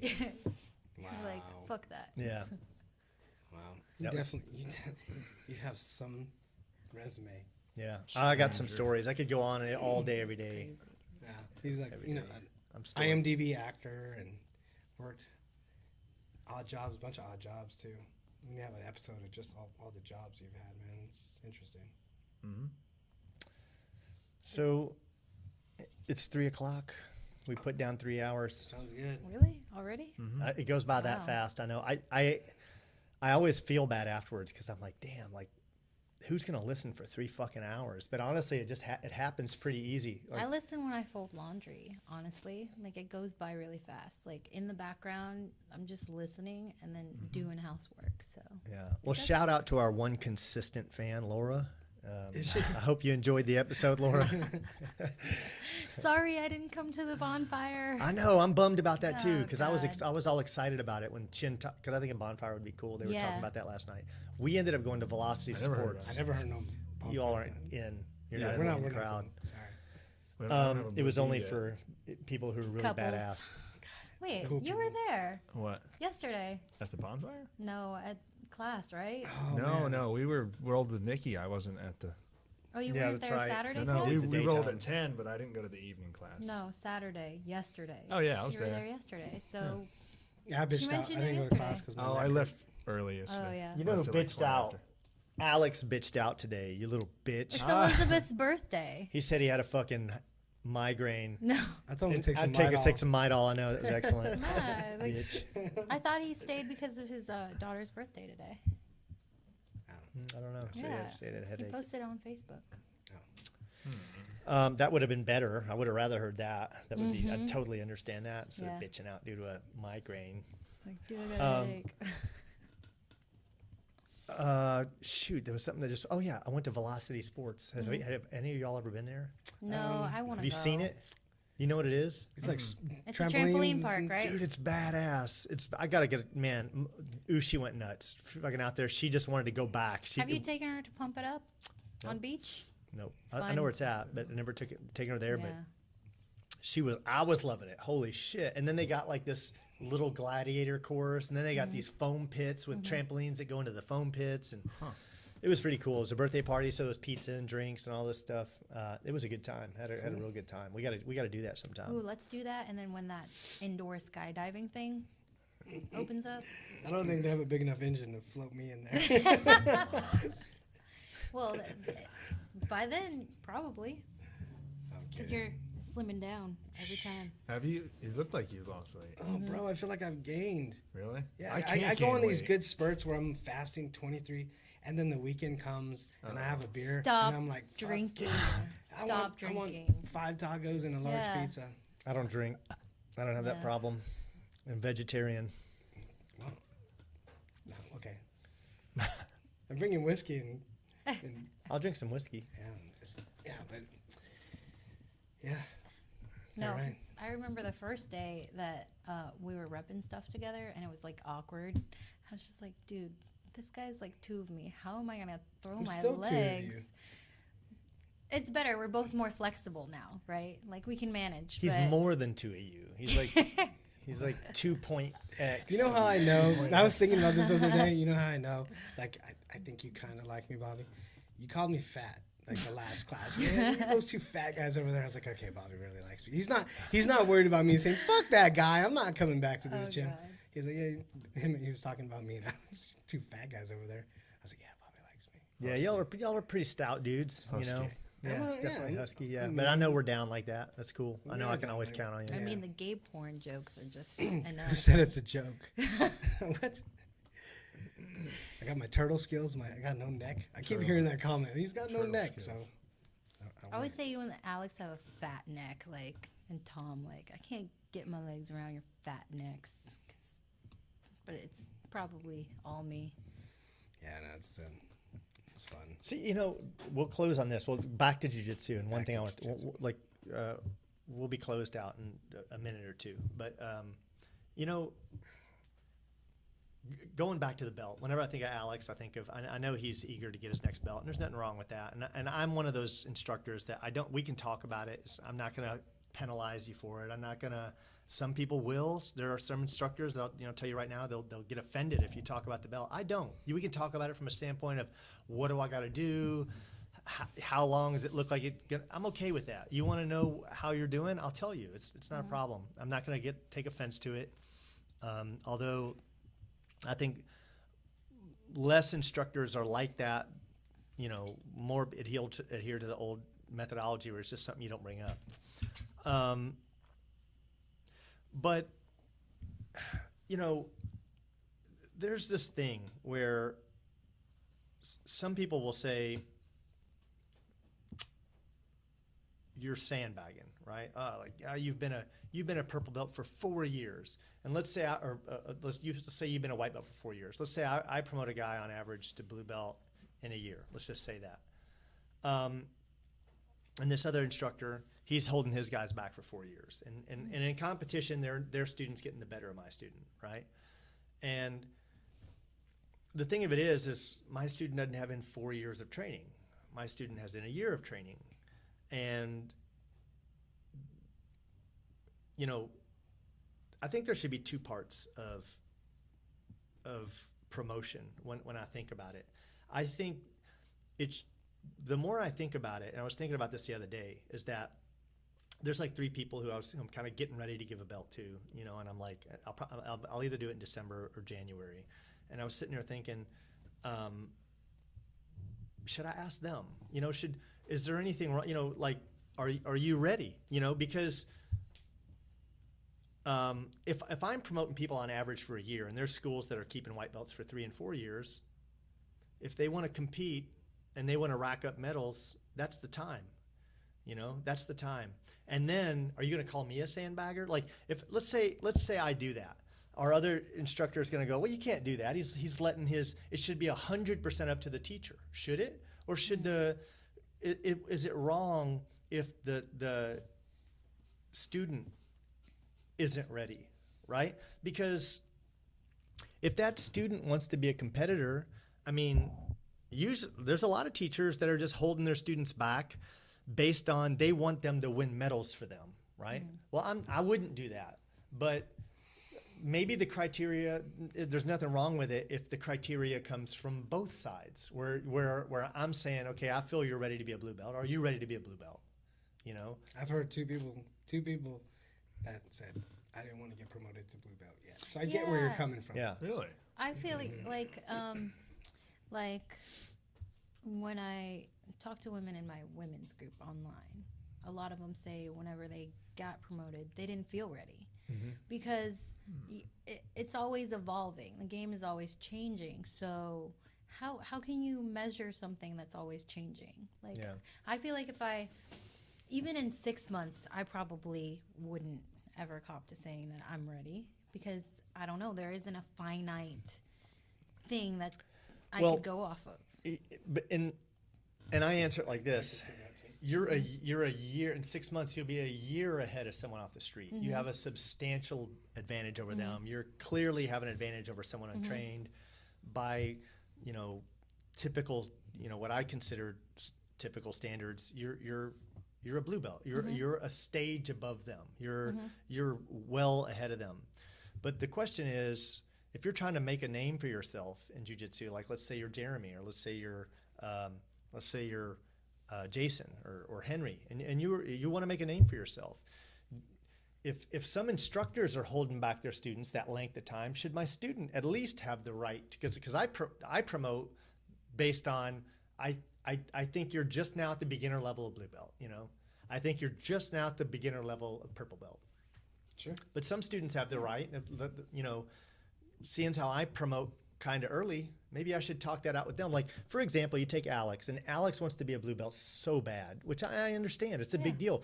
But if I give you the blue belt the day you're ready for it, I'm saying you're just now at a point where you're going to dominate other white belts, or you should have an advantage on white belts. You're just now where you'd get medals. Do you want me to put you to blue belt, or do you want to do like some of these teachers do other schools and let you hang out and rack up some medals at that point in time? So see, I think I would like an outside opinion. Like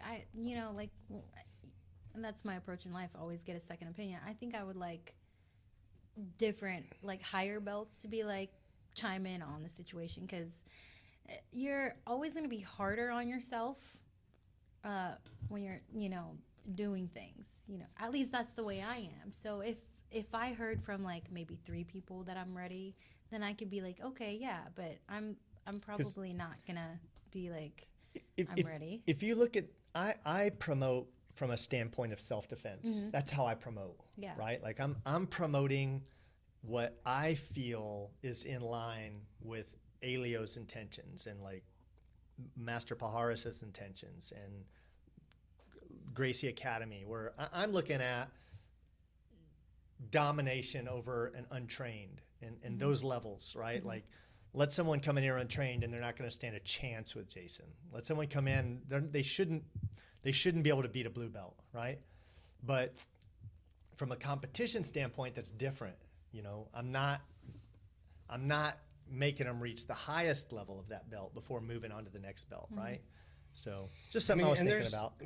There's other schools. I was talking to someone from the Master Luisa school, and they keep a scorecard, kind of like they do this move correctly. I think they check off the block. So once they've got all their homework done, then they get promoted.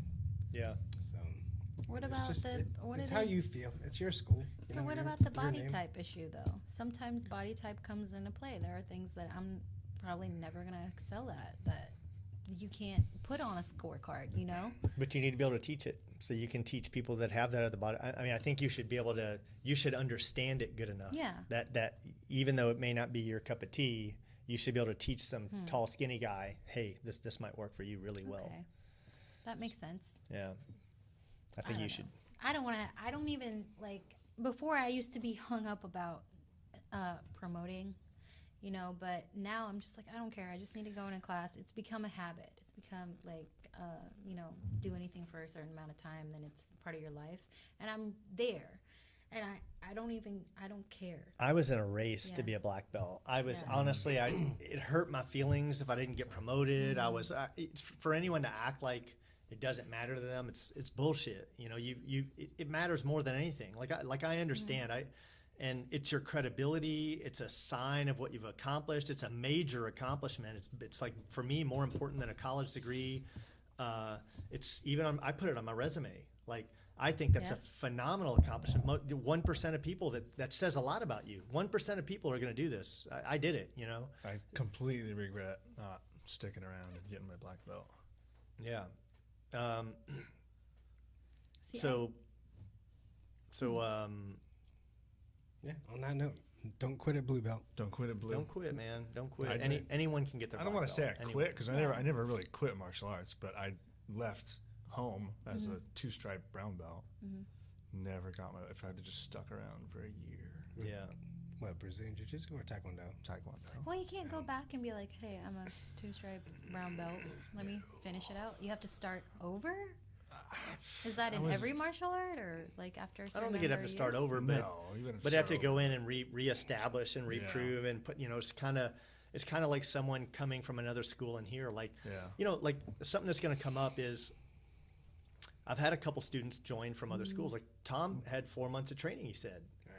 And he rolls like someone who's had more experience than the little amount of time he's had here. Yeah, So I at some point in time, I have to level him out. You know what I'm saying? I have to treat him like it's not fair. Like, he came from an environment, and I'm like, okay, if he legitimately did 4 months, by my standards, he you know, you're not a no stripe white belt anymore at 4 months. show. You know, Yeah, it should show a it'll little show. bit. So, I'm sorry.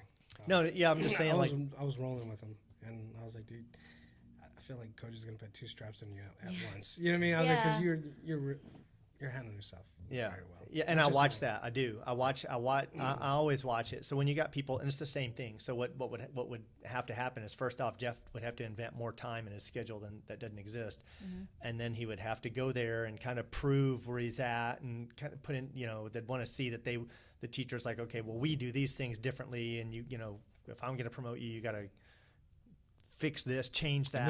And there was clear, demarked levels of promotion. You have to be able to do these moves efficiently in front of a group of black belts. Yeah. So why don't you do that? Why don't you grade? Like, is it something that you're just not down with? Like, I never felt it was fair to charge someone. People are going to hear this. I say this, you know, it's always weird when you're talking about the culture of jiu-jitsu, because you have a lineage and you never want to offend your lineage. But I personally think people are paying enough. You know, the monthly fees that I try to collect go to keeping the school around, and toilet paper stocked, and electricity paid, and buys me some crypto, and you know, but I mean, for the most part is, yeah, you're paying for the knowledge I have, but you're also contributing to a nice environment to roll in. But that's enough. Like, I don't think I should ask someone, hey, a lot of schools charge $25 a stripe, and $200 for the first belt, $300 for the purple belt, $400 for the brown belt, $500 for the black belt. You know, I came from this school. I taught at for WMA. I had a kid come over to my school after I spun off from them and started my own jiu-jitsu school. And they said, yeah, man, my kid was over there, and he was going to get graded in the CSW system. And they said he was ready for a black belt in it, but it was $800 to test. And the kid was like 11. and they were going to charge him $800 to get a black belt, you know. And I'm just like, man, and people pay that, right? People, they want to say my son's a black belt. You know, they'll pay $800 to say that, right? And I just don't think it's fair, but that's also one of the reasons I'll never be rich in this, right? That's why I'll never be, because I'm not a businessman first. I don't want to be rich anymore. Like if it happened, that would be cool. If it happened off crypto, I'm just not one of those people that can go out there and squeeze people, right? And I've seen them people operate. They're masters of squeezing you. They will squeeze you out of money you don't have and make promises to you. I will turn your kids into this. I will turn you into this. I will do this. But the moment they have that money, well, it's on you. If you want to do it, you can do it. I've seen it before. Yeah. That's the MO at some schools. Well, cool. We're at the time. All right. We'll check out. See you next Happy time. Veterans Thanks for Day, listening to us, guys. Lauren. Laura. Yeah, thanks, Laura. Anyone else that's hung around?